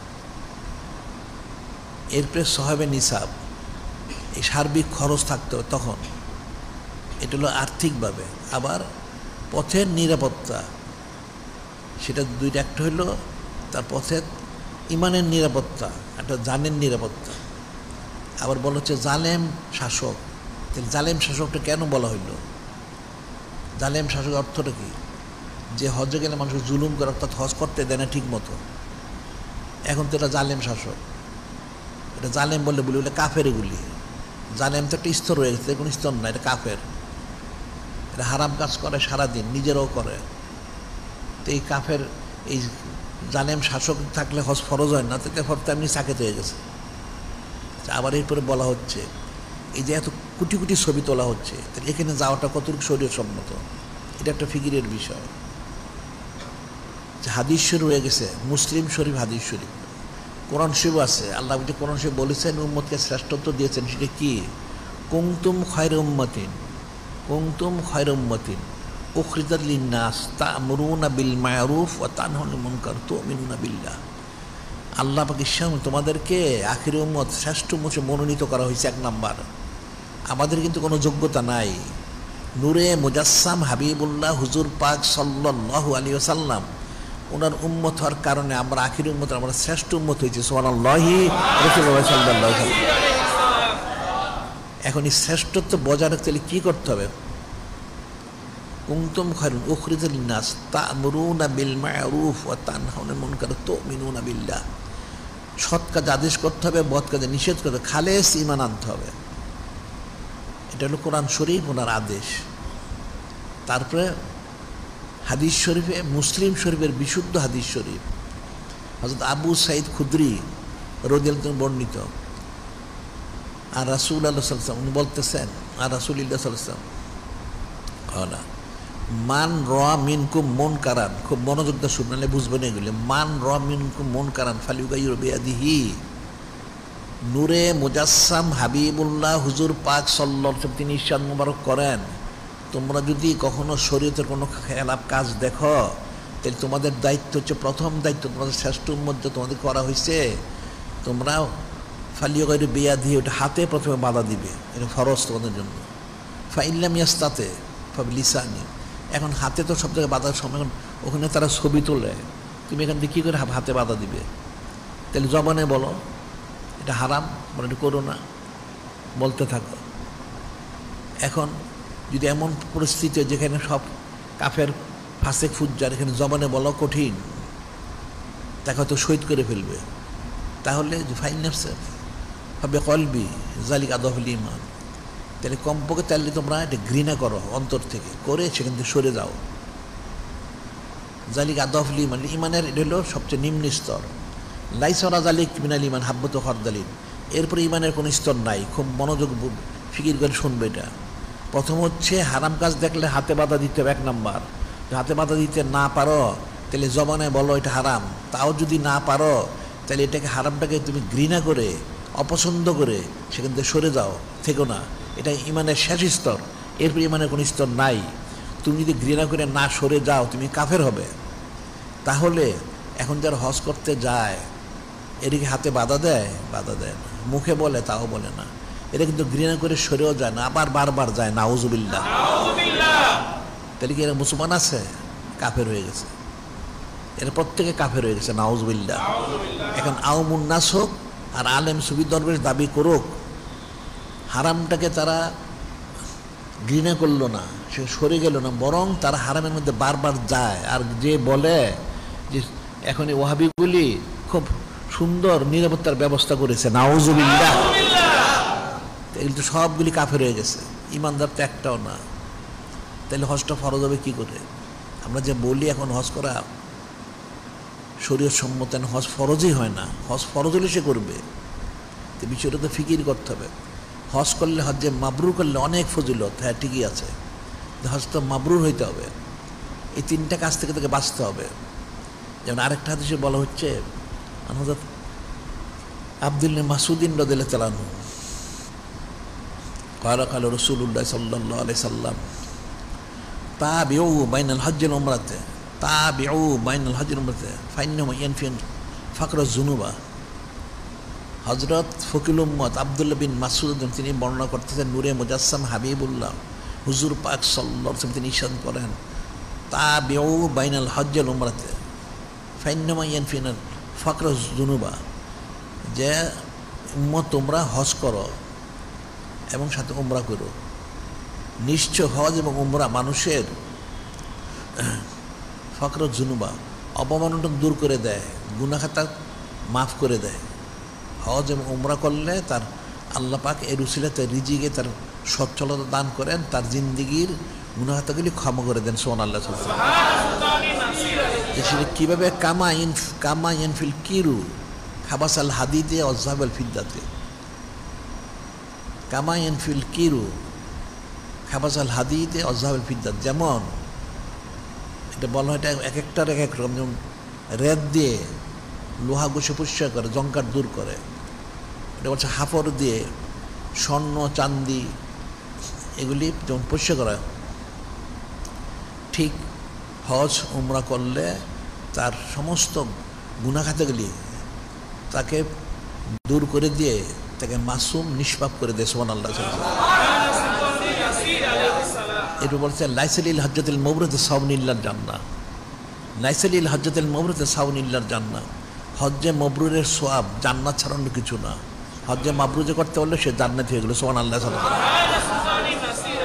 হজ্জে মাবরুর না করতে পারলে তো সেই ফজিলতটা সে পাবে না। হজ্জে মাবরুর করতে হবে। এখন ছবি তুলল, হারাম কাজ করলো, হাদিস তো অনেক রয়ে গেছে। আব্দুল্লাহ ইবনে মাসউদ রাদিয়াল্লাহু ক্বালা সামিতু রাসূলুল্লাহ ইয়াকুলু আশাদ্দুন নাস আযাবান ইনদাল্লাহিল মুসাওবিরুন। এটা একটা হাদিস শরীফ। আশাদ্দুন নাসে, যিনি খলিক, যিনি হাদিসে বলা হচ্ছে সে আল্লাহ পাকের নিকৃষ্ট কত আল মুসাওবিরুন, যে ছবি তোলে সে আল্লাহ হচ্ছে একটা নিকৃষ্ট প্রাণী। ইন আশাদ্দান নাস আযাবান ইনদাল্লাহিল আল মুসাওবিরুন, নিশ্চয়ই যারা ছবি তোলে তারা তাদের পরকালে কেমন কঠিন শাস্তি হবে। ইন্না আশাদ্দান নাস আযাবান ইনদাল্লাহি আল মুসাওবিরুন, আশাদ্দুন নাস আযাবান নেই, ইনদাল্লাহি আল মুসাওবিরুন। যিনি খলিক, যিনি মানে ওনার কাছে, অর্থাৎ সে কঠিন আযাবে গজবে গ্রেপ্তার হবে যে ব্যক্তি ছবি তোলে, যে ছবি তোলে, ছবি আঁকে বা সংশ্লিষ্ট যা করে, সে কঠিন শাস্তিতে গ্রেপ্তার, সে জাহান্নামী হবে। নাউযুবিল্লাহ। আল মুসাওবিরুন ইয়াউমুল কিয়ামতে, কিয়ামতের দিন, অর্থাৎ পরকালে সে কঠিন শাস্তিতে গ্রেপ্তার হবে। যে ছবি তোলে, ছবি আঁকে বা সংশ্লিষ্ট যা কিছু করে, মূর্তি তৈরি করে, যাইটাই করুক সংশ্লিষ্ট। আবার বলা হচ্ছে হযরত ইবনে আব্বাস ক্বালা সামিতু রাসূলুল্লাহ ইয়াকুলু কুল্লু মুসাওবিরিন ফিন্নার, কুল্লু মুসাওবিরিন ফিন্নার। স্পষ্ট হাদিসে বলা হচ্ছে, বিশুদ্ধ হাদিসে বলা হচ্ছে, ইবনে আব্বাস রাদিয়াল্লাহু বর্ণনা করতেছেন, প্রত্যেক ছবি তুলনেওয়ালা, আঁকনেওয়ালারা তারা জাহান্নামী। নাউযুবিল্লাহ। প্রত্যেক ছবি তুলনেওয়ালা, আঁকনেওয়ালা হচ্ছে জাহান্নামী। স্পষ্ট বলে দেওয়া হচ্ছে হাদিস শরীফে, কুল্লু মুসাওবিরিন ফিন্নার ইউজালুল্লাহু বিকুল্লি সূরাতিন সাওয়ারা নাফসান ফায়াযু ফি জাহান্নাম, ইউজালুল্লাহু বিকুল্লি সূরাতিন সাওয়ারা নাফসান। এখানে হাদিসে বলা হচ্ছে পরবর্তীতে যারা ছবি তুললো, ছবি আঁকলো, ইত্যাদি করলো, কিয়ামতের দিন তাদেরকে বলা হবে তোমরা এতে প্রাণ দাও। আহিয়ু মা খলাকতুম, তারা পারবে না। আল্লাহ পাক ওটাকে প্রাণ দিবেন, দিয়ে ওই ছবিটা, মূর্তিটাকে প্রাণ দিয়ে যে তৈরি করেছে বা তুলেছে তাকে শাস্তি দেওয়ার জন্য ওইটাকে তার তাকে শাস্তি দেওয়ার জন্য সেই ছবিটা মূর্তিটাকে প্রাণ দিয়ে দায়িত্ব দেবে যে তুমি তাকে শাস্তি দাও, নাউজুবিল্লাহ। এখন কোটি কোটি ছবি তুললো, তাহলে তার আযাবটা কেমন হবে?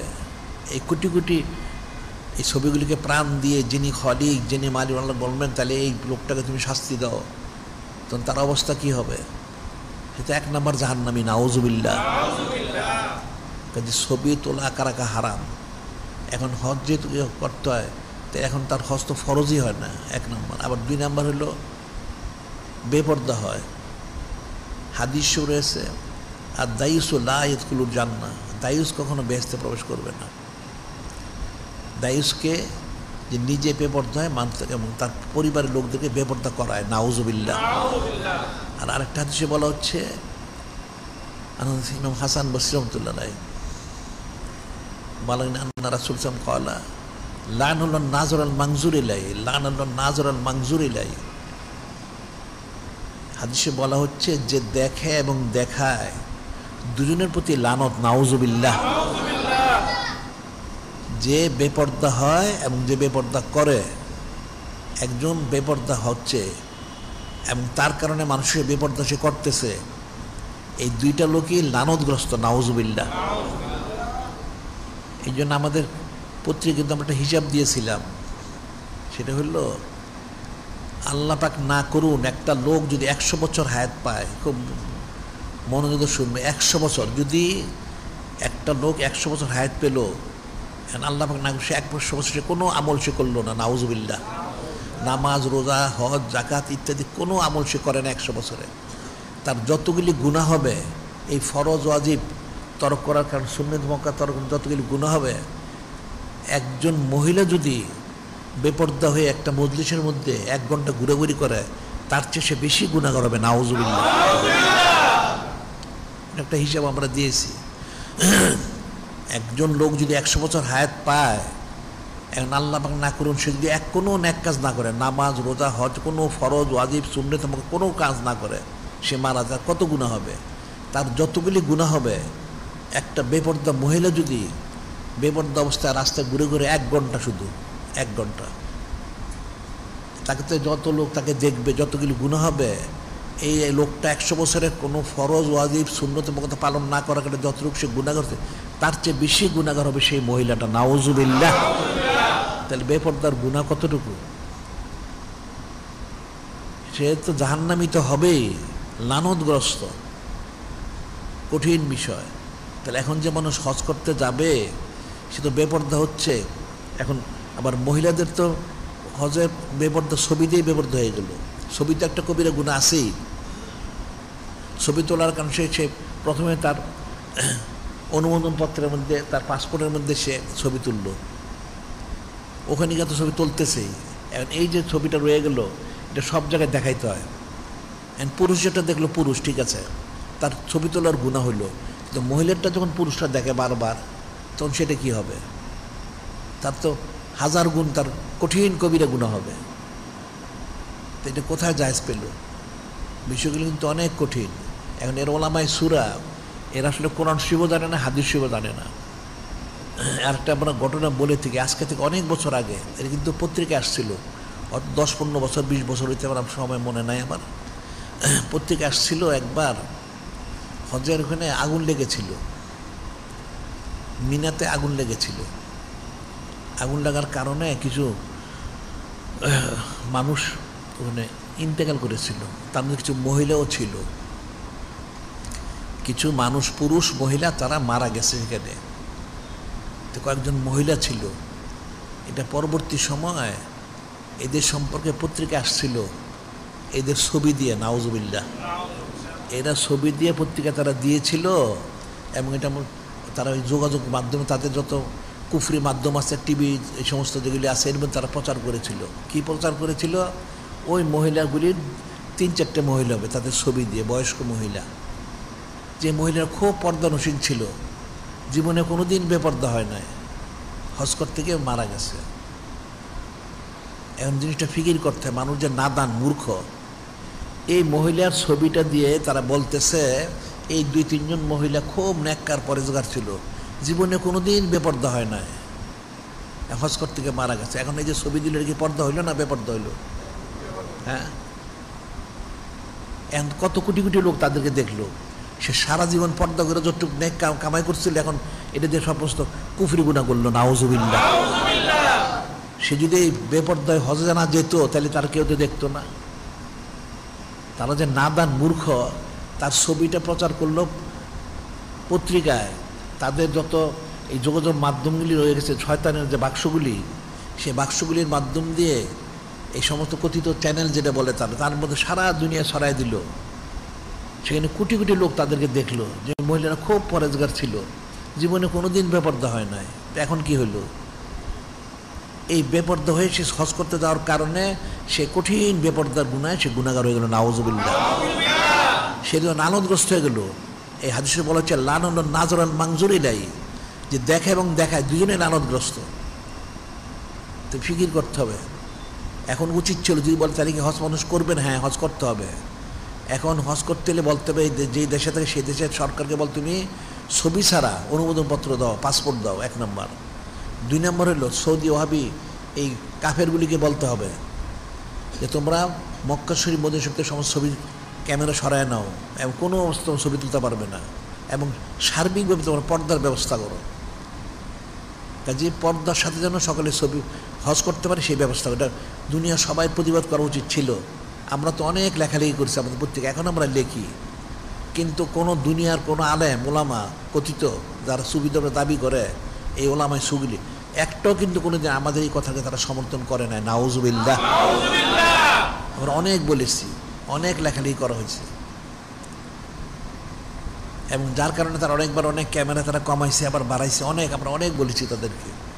কিন্তু দুনিয়ার কোনো আলেম ওলামা সুবিধর বেশ কেউ তারা আমাদের এই কথাকে সমর্থন করে এই পক্ষে তার কিছু বলে নাই, বরং তারা উল্টাটা বলেছে যে তারা খুব সুন্দর নিরাপত্তার ব্যবস্থা করেছে, নাউজুবিল্লাহ।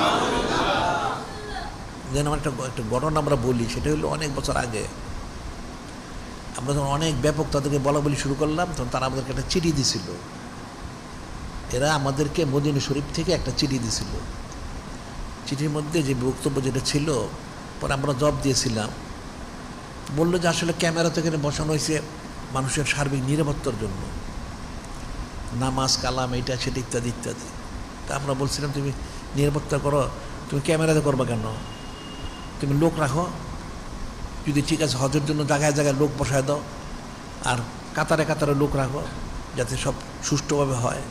ক্যামেরা রাখবে কেন? যখন বলা হলো বা সার্বিকভাবে, তখন এরা কোনো জবাব দিতে পারলো না। শুধু জবাব দিল কি, তারা বলল যে আমরা হচ্ছে আরবি, আপনাদের থেকে আমরা আরবি ভাষা বেশি জানি। তারা জবাবে বলল আমরা হচ্ছে আরবি, আমরা আপনাদের থেকে আরবি বেশি জানি, আমরা জন্মগত আরবি, আর আপনারা ওই ভাষা শিখে আরবি শিখেন, আরবি বলেন। তা আমরা তখন আবার জবাব দিয়েছিলাম, হ্যাঁ তুমি ঠিকই বলছো, তোমরা আরবি জন্ম, তোমরা আমাদের চেয়ে অনেক বেশি আরবি জানো, আমরা স্বীকার করি, কোনো অসুবিধা নাই। যে তোমার জন্মগত তো আরবি মাতৃভাষা, তুমি তো বেশি জানবেই, আমরা শিখি, তো তোমরা তোমাদের ভাষা বেশি জানো, হ্যাঁ আমরা স্বীকার করি। তবে কোরআন শরীফ সুন্নাহ শরীফ তোমরা জানো না, কোরআন শরীফ সুন্নাহ শরীফ তোমাদেরকে আমরা বেশি জানি, সুবহানাল্লাহ। এরপর কিন্তু তারা কোনো জবাব দেয় নাই, এরপরে তারা কোনো জবাব দেয় নাই। এই যে বিষয়টা, এরা মানুষের ধোঁকা দেয়। তাহলে এই যে অবস্থা যদি থাকে, তাহলে হজ হবে কী করে? হজ তো হজই তার ফরজ হয় না, হজ যাবে কী করে? আমরা তো সেই কথাটাই আমরা বলি, কিন্তু মানুষ তো এটা ফিকিরই করে না, না করলে বুঝবে কোত্থেকে? বিষয়টা কঠিন বিষয়। হাজী সাহেবের অনেক ফজিলত, তার জান্নাত ওয়াজিব, হ্যাঁ সব ঠিক আছে, কিন্তু ওয়াজিব তো হইল, তার আমলটা কোথায়?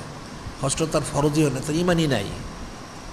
হজ্জে মাবরুর হইলে ফজিলত, হজ্জে মাবরুর যদি না হয় তাহলে ফজিলত হবে কোত্থেকে? আর এখন যে হজ করবে শর্ত তো একটা পুরো হয় না। এখন সরকার হইল জালেম, আবার এদিকে হচ্ছে ছবি তুলতে হচ্ছে, বেপর্দা হতে হচ্ছে, তাহলে তো হজের শর্ত সব সাকেত হয়ে গেছে, হজ তো ফরজই হয় না, কীভাবে করবে? এখন ওলামায়ে সুগুলি আর কাফেরগুলি মানুষকে সব দিকে বিভ্রান্ত করে। দেখবে অনেক আজকালকে অনেক মসজিদের মধ্যে তারা ক্যামেরা বসাইছে, নাউজুবিল্লাহ, নামাজটাও নষ্ট করতেছে। বিষয় কিন্তু কঠিন অবস্থা। এই যে হাদিসে যে বলা হচ্ছে, প্রথম হচ্ছে ঈমান আনা, এরপরে জিহাদ করা। তো এখন কিন্তু জেহাদ করা ফরজ হয়ে গেছে, ফরজাইন হয়ে গেছে প্রতি পদে পদে।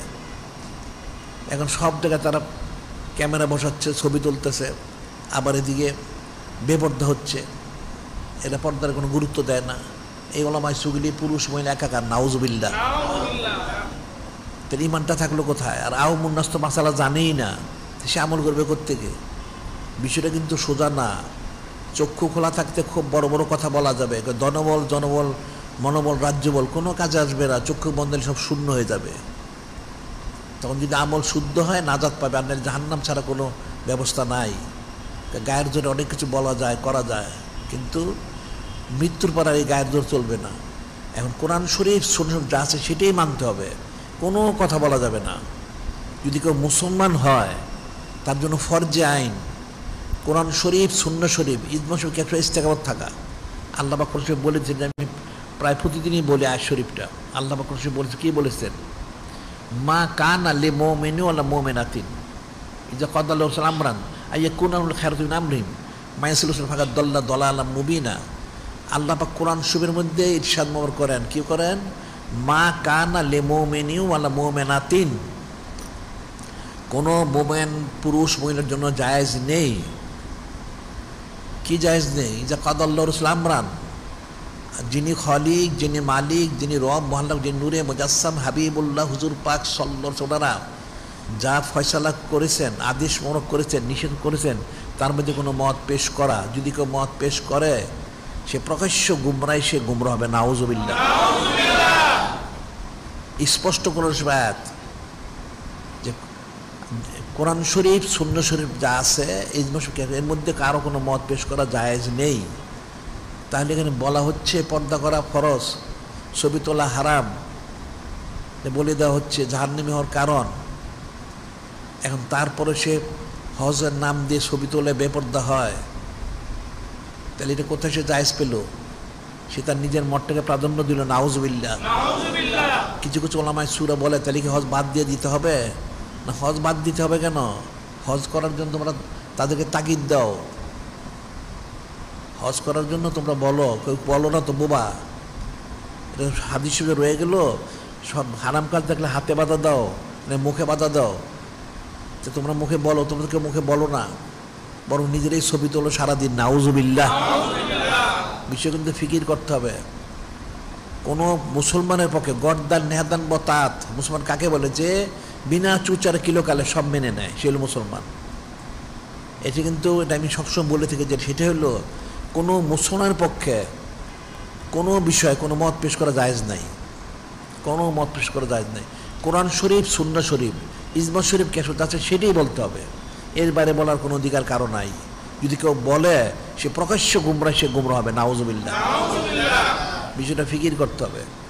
তাহলে এখন হজ করবে, যে হজ আমরা বলি যে এখন হজ মানুষের ফরজই হয় না, তাহলে তারা দলিল পেশ করুক। আল্লাহ তো বলছেন, হা তো বুরহানাকুম ইন কুনতুম সাদিকিন, তোমরা সত্যবাদী হলে দলিল পেশ করো। ওই দলিল কোথায় তাদের? এদের ছবি তোলা জায়েজ বলে, তাহলে দলিল দাও। এভাবে বেপর্দা হওয়া জায়েজ আছে, দলিল দাও, কোথায় আছে? এগুলি সব তাদের মন গড়া বানানো কুফরি আকীদা। যে কুফরি করে, যে হারামকে হালাল বলে, ইস্তেলালুল মাসিদে কুফরুন, কোনো শরীয়তে হারামকে হালাল, হালালকে হারাম বলা কুফরি। রিদাবিল কুফরে কুফরুন, কোনো কুফরিতে সন্তুষ্টি প্রকাশ করা সেটাও কুফরি। তাহলে তার ছবি তোলে, যেমন তোমরা কী করে সন্তুষ্টি প্রকাশ করো, সে তো কুফরি। বিষয়টা ফিকির করতে হবে। হজ্জে মাবরুর করতে হবে, কিন্তু হজ্জে মাবরুরের শর্তগুলি পুরা করতে হবে, অন্যথায় কোনো দিন সে ফায়দা লাভ করতে পারবে না। আবার হাদিস আল্লাহ হাদিসের রয়ে গেছে, আবি হুরায়রা রাদিয়াল্লাহু তাআলা আনহু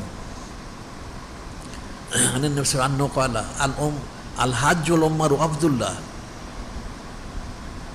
ইন দাওহু আজাবাহু ইন ইস্তাগফিরুহু গাফারা লাহু। হাদিসে বলা হচ্ছে, যারা হাজি সাহেব উমরাকারী তারা হচ্ছে আল্লাহ ওনার প্রতিনিধি। হজ অবস্থা যদি তারা দোয়া করে, আল্লাহ সমস্ত দোয়াগুলি কবুল করেন। সুবহানাল্লাহ। ক্ষমা প্রার্থনা করে, সবগুলি ক্ষমা করে দেন। যদি হজ্জে মাবরুরকারী হয়, শুধু হজ করলে হবে না। এখন তো তারা হজের মাসালাই জানেন না। একটা লোক সমস্ত হজ করলো, এখন তো আবার আরেকটা জিনিস এখানে ফেতনা রয়ে গেছে। এটা তো হলো ছবি এবং বেপর্দা। আরেকটা হচ্ছে কি চাঁদের বিষয়, এটাও মুসলমানরা জানে না। আমরা সবসময় বলে থাকি চাঁদের তারিখ তারা পরিবর্তন করে। এখন উকুফ আরফা হচ্ছে 9 তারিখে ফরজ, কেউ যে 8 তারিখে উকুফ আরফা করে জীবনে তার হজ হবে না। এই যে তারা চাঁদের তারিখটা পরিবর্তন করে কবে থেকে এটা মানুষ জানে না। আমাদের পত্রিকা দিয়েছে, আমাদের রেসালা সব বের হয়েছে। এরা 1948 সাল থেকে 1948 সাল থেকে এদের যে ওই সময় থেকে তারা চাঁদের তারিখ পরিবর্তন করে যাচ্ছে। আগে তারা কাফেলার মধ্যে আক্রমণ করতো যাতে মানুষ হজ করতে যেতে না পারে। যখন দেখলো কাফেলা তো আক্রমণ করার সুযোগ নেই, এখন তো মানুষ বিমানে যায়, আক্রমণ করবে কোত্থেকে, তখন তারা তারিখটা পরিবর্তন করা শুরু করলো। এখন সবসময় দেখবে আমাদের সাথে ওই সৌদি ওয়াহাবিদের তারিখ কিন্তু 1 তারিখে হওয়ার কথা ছিল, হয়তো কখনো ব্যতিক্রম একদিন হইতে পারে, আর নাহলে 1 তারিখে হবে। আমাদের থেকে মক্কা মধ্যে পার্থক্যের মাত্র 3 ঘন্টা, কাজে চাঁদের সমস্যা হওয়ার কথা ছিল না, কিন্তু তারা 1 দিন 2 দিন আগে করে সব সময়। এর একটা যেটা উম্মুল করে একটা তাদের একটা বার্ষিক সময়সূচি আছে ইহুদিদের, সেটাকে অনুসরণ করে, সেখানে অনুসরণ করে তারা চাঁদের তারিখটা পরিবর্তন করে। এখন চাঁদের তারিখ হচ্ছে এগুলো তো তোমরা না পড়লে তো বুঝবে না, না শুনলে বুঝবে কেমনে। এরা চাঁদের চাঁদটা যখন অমাবস্যা হয় এটাকে শূন্য, যেটা তাদের ভাষায় বলে জিরো মুন হয়, এরা কিন্তু বলে সেটা নূতন, নিউ মুন বলা হয়, নূতন। ওই তখনই গুনে 1 তারিখ, যখন আমাদের শরীয়ত অনুযায়ী যখন আকাশে চাঁদটা দেখা যাবে তখন 1ম তারিখ। এরা কিন্তু আগে 1 তারিখ গুনে ফেলে, যার জন্য কোনো দিন মিলে না। দেখবা সবসময় আমাদের আগে আগে তারা থাকে। এখন যদি জিলকদ শরীফ মাসেও তারা এরকম কাজ করেছে আমাদের একদিন আগে। এখন জিলদ শরীফ মাসে একদিন আগে করে, তাহলে উকুফ আরফা হবে কেমনে? উকুফ আরফা 9 তারিখে ফরজ, 9 তারিখে যদি সে 8 তারিখে করে উকুফ আরফা, তো জীবন হজ হবে না। সমস্ত হজের আমলগুলি করলো, সে আরাফার মধ্যে অবস্থান করলো না, তার হজ হবে না। তো বিষয়টা তো এরকমই। কাফেরা খুব সূক্ষ্মভাবে মুসলমানদের ইমানটা নষ্ট করে, নাউজুবিল্লাহ। এরা যেমন ওয়াহাবিগুলি দেখবা, এরা কিন্তু কালেমা শরীফ নিয়ে চুচারে কিলোকাল করে, নাউজুবিল্লাহ। অথচ কোরআন শরীফ, সুন্নাহ শরীফ সব জায়গায় রয়ে গেছে কালেমা শরীফ, লা ইলাহা ইল্লাল্লাহু মুহাম্মাদুর রাসূলুল্লাহ সাল্লাল্লাহু আলাইহি সাল্লাম, সমস্ত জায়গায় রয়ে গেছে। সে আরশ, কুরসি, লৌহ কলম, জান্নাতের মধ্যে সমস্ত বালাখানা, সমস্ত হুর গেলমানের চোখের মধ্যে, কপালের মধ্যে, সিনার মধ্যে, সমস্ত ফেরেশতা তোমাদের চোখের মধ্যে, ওনাদের সিনার মধ্যে রয়ে গেছে কালেমা শরীফ। এরা বলে এই পুরাটা পাঠ করলে এটা শিরক, নাউজুবিল্লাহ। এই জন্য তাদের অনেক জায়গায় তারা কালেমা শরীফ অর্ধ করে ফেলছে, নাউজুবিল্লাহ। 1 নম্বর। 2 নম্বর নামাজটাকে নষ্ট করে। এই যারা ছবি তোলে, ছবি তুললে সেখানে তো রহমতের ফেরেশতাই আসে না, নামাজ হবে কোত্থেকে? নামাজটা বাদ হয়ে গেল। এরপর যদি বলা হয় তার জাকাতের বিষয়টা, এখন জাকাতটা মানুষ ঠিক মতো দেয় না। এটা আমরা অনেক বলছি, আমাদের দেশে দেখা যায় অনেকে জাকাত দেয় নাম দাম করার জন্য, আবার কতগুলি ন্যাকড়ার মতো কাপড় দেয়, ওটা জাকাতটাও নষ্ট হয়ে গেল। এরপর হজ তো পুরাটাই নষ্ট হচ্ছে এই ছবি তুলে তুলে বেপর্দা হয়ে। এরপর হচ্ছে রমজান রোজা, এখন এগুলি রোজাটাও নষ্ট করে। কীভাবে করে? এরা ফতোয়া দেয় ইঞ্জেকশন দিলে, ইনহেলার নিলে, স্যালাইন দিলে এটা রোজা নষ্ট হয় না, নাউজুবিল্লাহ। অথচ কিছু প্রবেশ করলেই রোজা আলফাতুল মিম্মা দাখালা লাইসি মিম্মা খারাজা, শরীরে কিছু প্রবেশ করলেই রোজাটা ভঙ্গ হয়ে যায়। তাহলে এখন 5টা বিধ ইমান, সলাত, নামাজ, জাকাত, হজ এবং রমজান রোজা কোনটা থাকলো? কাফেরা মুসলমানের প্রত্যেকটার মধ্যে হাত দিয়েছে। ইমানটাকে তার যে কালেমা শরীফ, তখন আমাদের কালেমা শরীফ নিয়ে তারা চুচারে কিলোকাল করে এই কাফেরগুলি। আবার তারপর হচ্ছে এখন নামাজ তো সব জায়গায়, অধিকাংশ মসজিদে দেখবা, যেটা আমরা সংবাদ দিচ্ছে, এখন ক্যামেরা আছে, নাউজুবিল্লাহ। তো হজ নামাজটা হবে কোত্থেকে? আবার জাকাতের বেলায় দেখবা জাকাত তো দেয় না, যদি কিছু দেয় রিয়া করে। আবার তারপর হচ্ছে কতগুলি ন্যাকড়া কাপড় দেয়, জাকাতটা তারা তুচ্ছ-তাচ্ছিল্য করে, নাউজুবিল্লাহ। এটা তুচ্ছ-তাচ্ছিল্যের বিষয় না, এটা একটা সম্মানিত বিষয়। জাকাতটা একজন দিবে ঠিক আছে, কিন্তু যে গ্রহণ করবে এটা তার জন্য জায়েজ। এই যদি জাকাতকে কেউ তুচ্ছ-তাচ্ছিল্য করে কুফরি হবে। এখন তো সুন্নতে কুফরুন, কোনো সুন্নত ওনাকে এহনত করলে কুফরি হয়, তাহলে ফরজকে করলে কি হবে? আর হজ তো পুরাটাই নষ্ট। ছবি আর ব্যাপারটা দিয়ে শেষ করেছে নাউজুবিল্লাহ। আর রমজান শরীফ রোজাটাও নষ্ট করেছে, ইঞ্জেকশন দিয়ে, ইনহেলার দিয়ে, স্যালাইন দিয়ে করছে। কয়েকগুলি করলে কারণ আরেকটা লোক অসুস্থ হলে সে তো রোজা পরে রাখতে হবে, তাকে তো কোরআন শরীফে বলা হয়েছে যে অসুস্থ হইলে সে রোজা পরে রাখবে। কিন্তু এখন দেখা যাচ্ছে তার ওই অসুস্থ ব্যক্তিকে জোর করে রোজা রাখায়, ইঞ্জেকশন দিয়ে, স্যালাইন দিয়ে, ইনহেলার দিয়ে। এটা আরেকটা কুফরি। তাহলে মুসলমানের আবাদত কোথায় থাকলো? এটা ফিকির করতে হবে।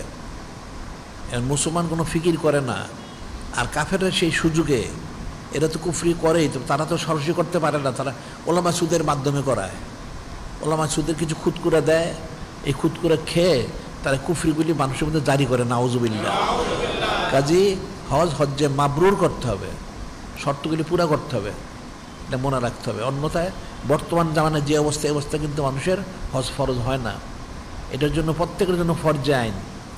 সেটা হলো বিশেষ করে আমুন নাস তো জানে না, যারা আলেম ওলামা সুবি ধরবে তাদের উচিত এটা প্রতিবাদ করা, যে তোমরা ছবি ছাড়া অনুমোদন দাও, এবং সেই মক্কা শরীফ, মদিনা শরীফের সমস্ত ক্যামেরা সরায় ফেলো, পর্দার ব্যবস্থা করো, ছবি তুলে ফেলো, একদম শরীয়ত সম্মতভাবে হজ করার ব্যবস্থা করো, এটা বলা উচিত। এখন সে যদি না মানে তার উপরে আলাইনিল্লাল বালাগ পৌঁছাতে আমাদের দায়িত্ব। আমরা কিন্তু সব বারবার বলেছি, তাকে অনেকবার বলেছি।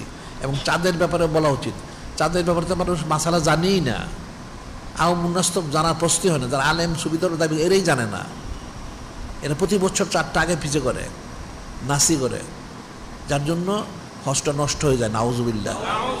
এই যে বিষয়গুলি ফিকিরের বিষয়, এটা ফিকির করতে হবে।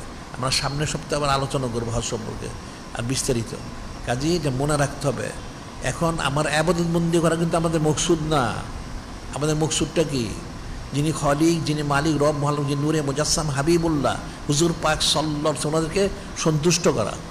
আল্লাহ যে বলেছেন আল্লাহু রাসূলুহু আহাক্কু বিরদুহু ইন কানু মুমিনিন, যদি কেউ ইমানদার হয় তার জন্য ফরজ হচ্ছে যিনি খলিক, যিনি মালিক, রব মহাল্লাম, যিনি নূরে মুজাসসাম হাবিবুল্লাহ হুজুর পাক সাল্লাল্লাহু আলাইহি ওয়াসাল্লাম, ওনাদেরকে সন্তুষ্ট করা, অন্য কোনো কাজ না। আমরা কেন নামাজ পড়বো, কেন রোজা করবো, কেন হজ, কেন জাকাত দেবো? সব হচ্ছে ওনাদেরকে খুশি করা, ওনাদের খুশি করার জন্য, অন্য কোনো উদ্দেশ্য না। করলে সে কোনোদিন হজ হবে না। ওটা হাদিস রয়েছে, আমরা কদিন আলোচনাও করেছি। হাদিসে ইন্নাল্লাহ লায়েক বলে মিনাল আমল ইল্লা মা কানা lahu খালিসান অবতগি অজহুহু, আল্লাহ পাক ওই আমল কবুল করেন না যেটা খালিস ওনার জন্য করা না হয়, ওনার রেজামন্দি সন্তুষ্ট হাসিলের উদ্দেশ্য ছাড়া করা হয়, সেটা কবুল করেন না, নাউজুবিল্লাহ। কাজে মনে রাখতে হবে, আমাদের সবই করতে হবে, উদ্দেশ্য থাকতে হবে রেজামন্দি সন্তুষ্ট হাসিল করা। আর এখানে থাকতে নিজের কোনো মত পেশ করা যাবে না, সার্বিকভাবেই কোরআন শরীফ, সুন্নাহ শরীফ, ইজমা শরীফ, ক্যাশে অনুযায়ী করতে হবে।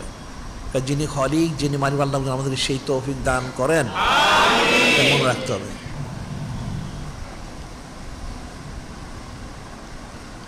এখানে আমরা কতগুলি বিষয় প্রতি সপ্তাহে বলি, তোমাদের মনোযোগ সহজে আমল করা উচিত। না করলে তোমাদেরটা তোমাদের, আমাদের তো কিছু না, আমাদের যা বলা আমরা বলে দিব। মহিলাদের তালিম, তোমাদের মহিলাদেরকে পাঠানো যে তালিমের জন্য, এটা সবসময় বলা হয়, রাত্রেও বলা হয়। আর এখানে অনন্তকাল বাদ বাগরি আমাদের মাহফিল জারি করেছে, প্রতিদিন হচ্ছে। এখানে তোমাদের আসা উচিত, শোনা উচিত। যদি না আসতে পারো করতে, তাইলে আলিক মাসে সিরাতুল মুস্তাকের মাধ্যমে শুনতে পারো। এই পুরুষেরটা শোনো, মহিলাদেরটা তো শোনা যাবে না, মহিলাদের আসতে হবে এখানে। আর আমাদের দৈনিক আলিসামসে প্রতিদিন নিয়মিত প্রকাশিত হচ্ছে, অনেক এখানে শিক্ষণীয় আছে। আমরা পত্রিকা পড়লে বুঝবা, না পড়লে তো বুঝবা না, পড়া উচিত। আমাদের রেসালা শরীফ 271টা আরও ছাপানো হচ্ছে, কিতাব 300 বেড়ে গেছে। আর নসিহতের জন্য নসিহতুল উলামা আলাইহিস সালাম কিতাবটা সংগ্রহ করবে, পড়বে। আর নূতন একটা কিতাব বেরোছে আমাদের, খাজিনাতুদ দোয়া, অর্থাৎ দোয়াগুলি একসাথে করা হচ্ছে, মানুষের নিত্য প্রয়োজনীয় দোয়াগুলি সেগুলি একসাথে করা হচ্ছে, ওই কিতাবটা সংগ্রহ করবে।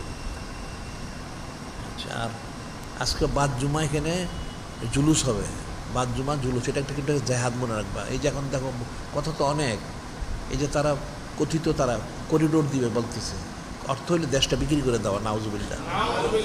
আবার ওই যে দেখো নারীবাদীরা কতগুলি প্রস্তাব পেশ করেছে, এর অর্থটা কি? অর্থাৎ দিন ইসলামটা বাদ দিয়ে দেওয়া, নাউজুবিল্লাহ। আবার তারা আর্থিকভাবে সমস্যা সৃষ্টি করছে, নানান কারখানা বন্ধ করে দিচ্ছে, মানুষের আর্থিকভাবে মানুষকে তারা ক্ষতিগ্রস্ত করতেছে। এখন এই বিদেশিগুলি আর আমাদের দেশে যে সমস্ত এই বৎকারগুলি রয়ে গেছে এগুলি চাচ্ছে আমাদের দেশটাকে বিক্রি করার জন্য এবং দিন ইসলামটাকে তুলে দেওয়ার জন্য, নাউজুবিল্লাহ। আর মানুষকে আর্থিকভাবে মানুষকে ক্ষতিগ্রস্ত ফকির বানানোর জন্য, নাউজুবিল্লাহ। ফকির বানায় তারা ওই তাদের এনজিও আছে যে এনজিও করবে, করে তোমাদের বলতে তোমরা সুদের ঋণ নাও, নাউজুবিল্লাহ। তোমাদেরকে সুদের দ্বারা লানতগ্রস্ত করার জন্য। কাজে বিষয়ের কিন্তু কঠিন বিষয় এটা। এখন মুসলমান যেন ফরজ জায়েজের প্রতিবাদ করা, আর এখানে যেটা কথিত যে সরকার, এরা এখন এরকে তাকেই বরখাস্ত করা উচিত। তার যত হারাম কাজ কয়টা তোমরা বাধা দিবা, এখন তাকেই এখান থেকে উৎখাত করা উচিত, বরখাস্ত করা উচিত। তাইলে যদি মুসলমান ইমান এসে থাকতে পারে। এই জন্য জুলুস হবে, জুলুস তোমরা সবাই জুলুস থাকবে এবং যা বলা হবে সেই তকবিরগুলি দিবে এবং এর শক্ত প্রতিবাদ করতে হবে। আগামী লাইলাতুল ইসলাম আজিম শরীফ সাপ্তাহিক মজলিস হবে, সব যেরকম হয়। আচ্ছা, আগামী লাইলাতুল জুমা, আগামী লাইলাতুল জুমা আঞ্জুমান বিষয়ে জরুরি আলোচনা মজলিস হবে। ও আচ্ছা, আগামী লাইলাতুল জুমা, হ্যাঁ, আঞ্জুমান বিষয়ে জরুরি আলোচনা আছে। যারা যত আঞ্জুমান মজলিস হতে সবাইকে আসতে হবে। আগামী লাইলাতুল জুমাতে আঞ্জুমান, ঢাকা শহরে যত আঞ্জুমান আছে, এখানে তো ওয়ার্ড ভিত্তিক আছে বা অন্য আছে বা আর অন্য যারা আছে, সেই হিসেবে লাইলাতুল জুমাতে বিশেষ আলোচনা মজলিস আছে। তোমরা সবাই এখানে উপস্থিত থাকবে লাইলাতুল জুমা, অর্থাৎ খমিস, বৃহস্পতিবার দিবাগত রাত্র। আর শরীর সম্মত যোগাযোগ মাধ্যম আমাদের সিরাতুল মুস্তাকিমে তোমরা দাখিল হবে। কাফেরটা দাখিল হয়েও না, ইমান নষ্ট হবে, আমল নষ্ট হবে, কাফের হবে, নাউজুবিল্লাহ। সংসারও বিনায়ন হয়, নাউজুবিল্লাহ। আর আমাদের এই যে কোটি কোটি মসজিদ, মাদ্রাসা বা ইত্যাদি আমরা তৈরি করার জন্য বাইতুল মাল শরীফ করেছি, সেখানে তোমার শরিক থাকবে। আমাদের বলার আমরা বলে দিচ্ছি, তোমার শরিক থাকলে থাকবা, না থাকলে না থাকবা। যে শরিক থাকবে সে ফায়দা পাবে, না থাকলে পাবে না। আমাদের কাজ তো বন্ধ নেই, আমরা তো কাজ করে যাচ্ছি। তোমাদেরকে ফায়দার জন্য বলা হচ্ছে। 1,24,000 2,24,000 নবী রাসূল আসছেন, ওনারা কিন্তু সবাই বলছেন। কয়জনে মেনেছে? যারা মেনেছে তারা তো জান্নাতি, আর যারা মানে তারা জাহান্নামী। এর মধ্যে আবার এই কাফেরগুলি 70,000 নবী রাসূলকে শহীদও করেছে, নাউজুবিল্লাহ। কাজে আমাদের বলার দায়িত্ব, আমরা বলতেই থাকবো। তোমরা যদি মানো তো আলহামদুলিল্লাহ, না মানলে তোমাদের উপর, আমার যায় আসে না। আর ইমান রক্ষার তহবিল, সেখানেও এই যে সমস্ত বিষয় আমাদের অনেক এদেরকে বাধা দিতে হয়, যেটাকে বলে রিড করতে হয়। এখানে অনেক টাকা পয়সা খরচ হয়, সেখানে তোমার শরীর থাকবে। আর আমরা কিন্তু আন্তর্জাতিক সুন্নত প্রচার কেন্দ্র করেছি। এই প্রচার কেন্দ্রে এখান থেকে সব সুন্নত দ্রব্য সংগ্রহ করবে, আমল করবে। এখন তোমাদের চেহারা, সুরত, মাথার তালু থেকে পায়ের তলা দেখলে মুসলমান চিনেই যায় না, নাউজুবিল্লাহ। তাহলে তো সমস্ত তোমাদের সুন্নতটা থাকতে হবে। তোমার মাথার তালু থেকে পায়ের তলা, তোমার সমস্ত মাল সামানা, দ্রব্য সামগ্রী, তোমার ঘর বাড়িতে যা আছে সব তোমার সুন্নত অনুযায়ী থাকতে হবে। কিন্তু এখন তো তোমরা সেটা করো না, তো কেমনে হবে? তোমরা কাফের অনুসরণ করো সারাদিন, কাফেরা তোমাদেরকে বিভ্রান্ত করতেছে, তোমার বিভ্রান্ত হচ্ছ। আর আমরা যেন বলছি, ওই যে পরগাছে ইসরায়েলটা গাজাবাসীদের আমাদের শহীদ করতেছে, ইয়েমেনে করতেছে। এখন বলছে যে এই যত কাফের, বিশেষ করে ইহুদি ইসরায়েল, পরগাছাটা, সন্ত্রাসী আমেরিকা আর এই মুশরিক ভারত, এদের সমস্ত পণ্যদ্রব্যগুলি বর্জন করা উচিত। এরা ওই মালগুলি আমাদের দেশে এনে দিয়ে ব্যবসা করে যে পয়সাটা কামাই করে, ওই পয়সাটা আবার মুসলমানদের বিরুদ্ধে ব্যবহার করে, নাউজুবিল্লাহ। কাজে এটা মনে রাখবা, যতটুকু সম্ভব এগুলি পরিহার করো, আস্তে আস্তে বোঝার চেষ্টা করো। আর কাফেরদের অনুসরণ করো না। কাফেরদের অনুসরণ করলে লানতগ্রস্ত হইতে হয়। যারা কাফেরদের অনুসরণ করে তারা মালুন হয়ে যায়, আল্লাহ পাক নিষেধ করছেন। এবং নূরে মুজাসসাম হাবিবুল্লাহ হুজুর পাক সাল্লাল্লাহু আলাইহি ওয়াসাল্লামকে ইত্তেবা করো। আল্লাহ পাক বলে দিয়েছেন, কুল ইন কুনতুম তুহিব্বুন আল্লাহ ফাত্তাবিউনি ইউহিব্বুকুমুল্লাহ। আল্লাহ পাক ইরশাদ মোবারক করেন, আমার হাবিব মাহবুব নূরে মুজাসসাম হাবিবুল্লাহ হুজুর পাক সাল্লাল্লাহু আলাইহি ওয়াসাল্লাম, আপনি সমস্ত সৃষ্টিকে বলে দেন তার জন্য আপনাকে ইত্তেবা করে। যারা আমার মহব্বতের দাবিদার, আল্লাহ পাক ওনার মহব্বতের দাবিদার, তার জন্য আপনাকে ইত্তেবা করে। আপনাকে ইত্তেবা করলে আমি তাকে মহব্বত করব, গুনাহ খাতা মাফ করব, দয়ালু ক্ষমাশীল হবে। আর আমার হাবিব মাহবুব নূরে মুজাসসাম হাবিবুল্লাহ হুজুর পাক সাল্লাল্লাহু আলাইহি ওয়াসাল্লামকে ইত্তেবা না করলে আমি মহব্বত করব না। এখন যদি তোমরা আল্লাহ পাকের মহব্বত চাও, তাইলে তোমরা নূরে মুজাসসাম হাবিবুল্লাহ হুজুর পাক সাল্লাল্লাহু আলাইহি ওয়াসাল্লামকে ইত্তেবা করো, তাইলে মহব্বত পাবে, গুনাহ খাতা মাফ হবে, ক্ষমা পাবে, দয়া পাবে, সব পাবে। আর যদি ইত্তেবা না করে কোনোটা কিন্তু পাবে না। এখন মুসলমানরা সব জায়গায় যে পর্যদুস্ত হচ্ছে, এই তো মুশরিকের দেশে অনেক মুসলমান শহীদ করা হচ্ছে, মসজিদ মাদ্রাসা ভাঙা হচ্ছে, শুধু মুশরিকের দেশে না, এই নাস্তিক চীন, রাশিয়া, সব জায়গায়, ইউরোপ, আমেরিকা, সব জায়গায় করা হচ্ছে। আবার এই গাজাবাসী তো করাই হচ্ছে। কেন করা হচ্ছে? আসলে মুসলমানদের আমলের মধ্যে ত্রুটি আছে। তারা যে রহমতটা হাসিল করবে, কীভাবে রহমত হাসিল করার কাজ তো করে না। তারা তো নূরে মুজাসসাম হাবিবুল্লাহ হুজুর পাক সাল্লাল্লাহু আলাইহি ওয়াসাল্লাম ইত্তেবা করে না। ইত্তেবা করলে সে রহমতটা পাবে, তখন সে মহব্বতটা পাবে, তখন সে কামজিল করবে। হযরত সাহাবায়ে কিরাম রাদিয়াল্লাহু আনহুম কীভাবে কামজিল করেছেন? ইত্তেবা মরকরিত করেছেন। যেটা মনে রাখতে হবে, তোমরা মুসলমানরা মুসলমান হয়ে যাও। আল্লাহ বলছেন ওয়ালা তামুতুন্না ইল্লা আনতুম মুসলিমুন, ইন্তেকাল করো না মুসলমান না হয়ে, আগে মুসলমান হও। কবরে গেলে কিন্তু বরদাস্ত করতে পারবা না আযাব গজব, এটা মনে রেখো। আমরা প্রতি সপ্তাহে বলি মুসলমান হয়ে যাও। মাথার তালু থেকে পায়ের তলা, তোমার চেহারা দেখলে যেমন বোঝা যায় তুমি মুসলমান। তোমার ঘরবাড়ির দ্রব্য সামগ্রী সব ফালাই দাও, কাফের যা আছে সুন্নত মোতাবেক সব কিছু তৈরি করো। এখন মানুষ বলে পাশে লোকে কিছু বলে, লোকের ভয়, মানুষে কি বলবে? তুমি লোককে ভয় করলে, আল্লাহ পাকে ভয় করলে না, তুমি কিসে মুসলমান হয়েছ? তুমি মানুষকে ভয় করো, মানুষ তোমার নিন্দা করবে। আল্লাহ পাক তোমাকে নিন্দা করতেছেন, সেটা তুমি দেখো না? তুমি তো মানুষেরটা দেখলে তুমি তো জাহান্নামে যাবে, নাউজুবিল্লাহ। লাউমাতা লাইমিন, নিন্দকে নিন্দাকে তো পরোয়া করা যাবে না। কে কি বললো, কেউ তো আমরা খাওয়ায় না, পড়ায় না। যদি খাওয়ান পড়া দিয়ে থাকেন, তাহলে যিনি খলিক, যিনি মানে আল্লাহ পাক, যিনি নূরে মুজাসসাম হাবিবুল্লাহ হুজুর পাক সাল্লাল্লাহু আলাইহি ওয়াসাল্লাম, ওনারা আমাদের খাওয়া পড়া দেন, ওনারা মালিক। তো ওনাদেরকে আমাদের অনুসরণ করতে হবে। আর কেউ তো দেয় না, কার দেওয়ার কোনো ক্ষমতাও নাই। তাহলে তোমরা আল্লাহ পাক, ওনার হাবিব মাহবুব নূরে মুজাসসাম হাবিবুল্লাহ হুজুর পাক সাল্লাল্লাহু আলাইহি ওয়াসাল্লাম, ওনাদেরটা খাওয়া পড়ো আর ওনাদের বিরোধিতা করো, কেমনি তুমি ফায়দা লাভ করবে? তুমি যদি কোনো প্রতিষ্ঠানে থাকো, মালিকের বিরোধিতা করলে তোমার চাকরি থাকবে? থাকবে না। তাহলে তুমি মুসলমান দাবি করো, আল্লাহ পাক ওনার বিরোধিতা করো, ওনার হাবিব মাহবুব নূরে মুজাসসাম হাবিবুল্লাহ হুজুর পাক সাল্লাল্লাহু আলাইহি ওয়াসাল্লাম ওনার বিরোধিতা করো, তাহলে তুমি মুসলমান থাকতে পারবে? ফিকির করবে। ফিকির না করলে কিন্তু বুঝতে পারো। আমরা প্রতি সপ্তাহে বলি যে তোমরা খালেস মুসলমান হয়ে যাও, দুনিয়ার সমস্ত মুসলমানরা খালেস মুসলমান হয়ে যাক, কুদরতি ফয়সালা হবে। দেখবা কুদরতি ফয়সালা হবে, আল্লাহ পাক ফয়সালা করে দিবেন। আল্লাহ পাক ওয়াদা করেছেন। কি ওয়াদা করেছেন? কানা হাক্কান আলাইনা নাসরুল মুমিনিন, এটা মুখস্থ রাখবা। আয়াত শরীফ, কোরআন শরীফ।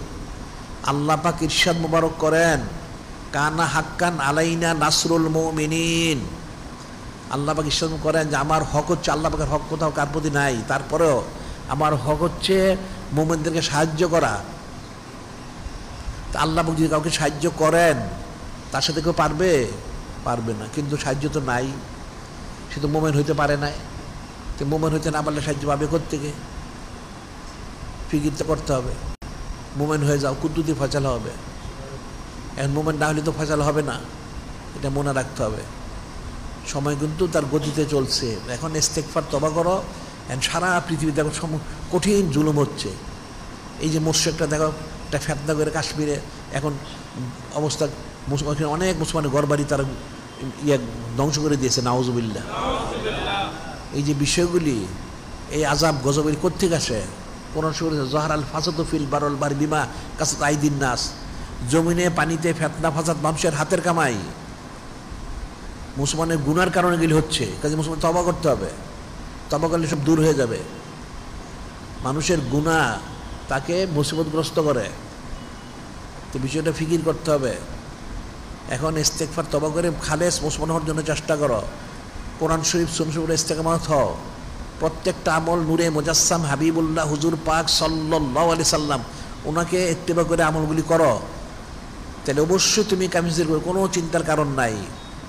তোমরা তো খালি অনর্থক চিন্তা করো, দুনিয়াবি। এই যে চিন্তা কোনো ফায়দা লাভ করতে, একটা লোক সারাদিন দৌড়ে পয়সা লাভ করতে পারে না, এটা কুদরতি বিষয়। যার নসিবে যা আছে সেটা আসতেই হবে। আর নসিবে না থাকলে তুমি পাবে না। তুমি কোশিশ করো, তুমি মূল চিন্তা করো তোমার রেজামন্দির সন্তুষ্টটা ঠিক আছে কিনা, তুমি মুসলমান আছো কিনা।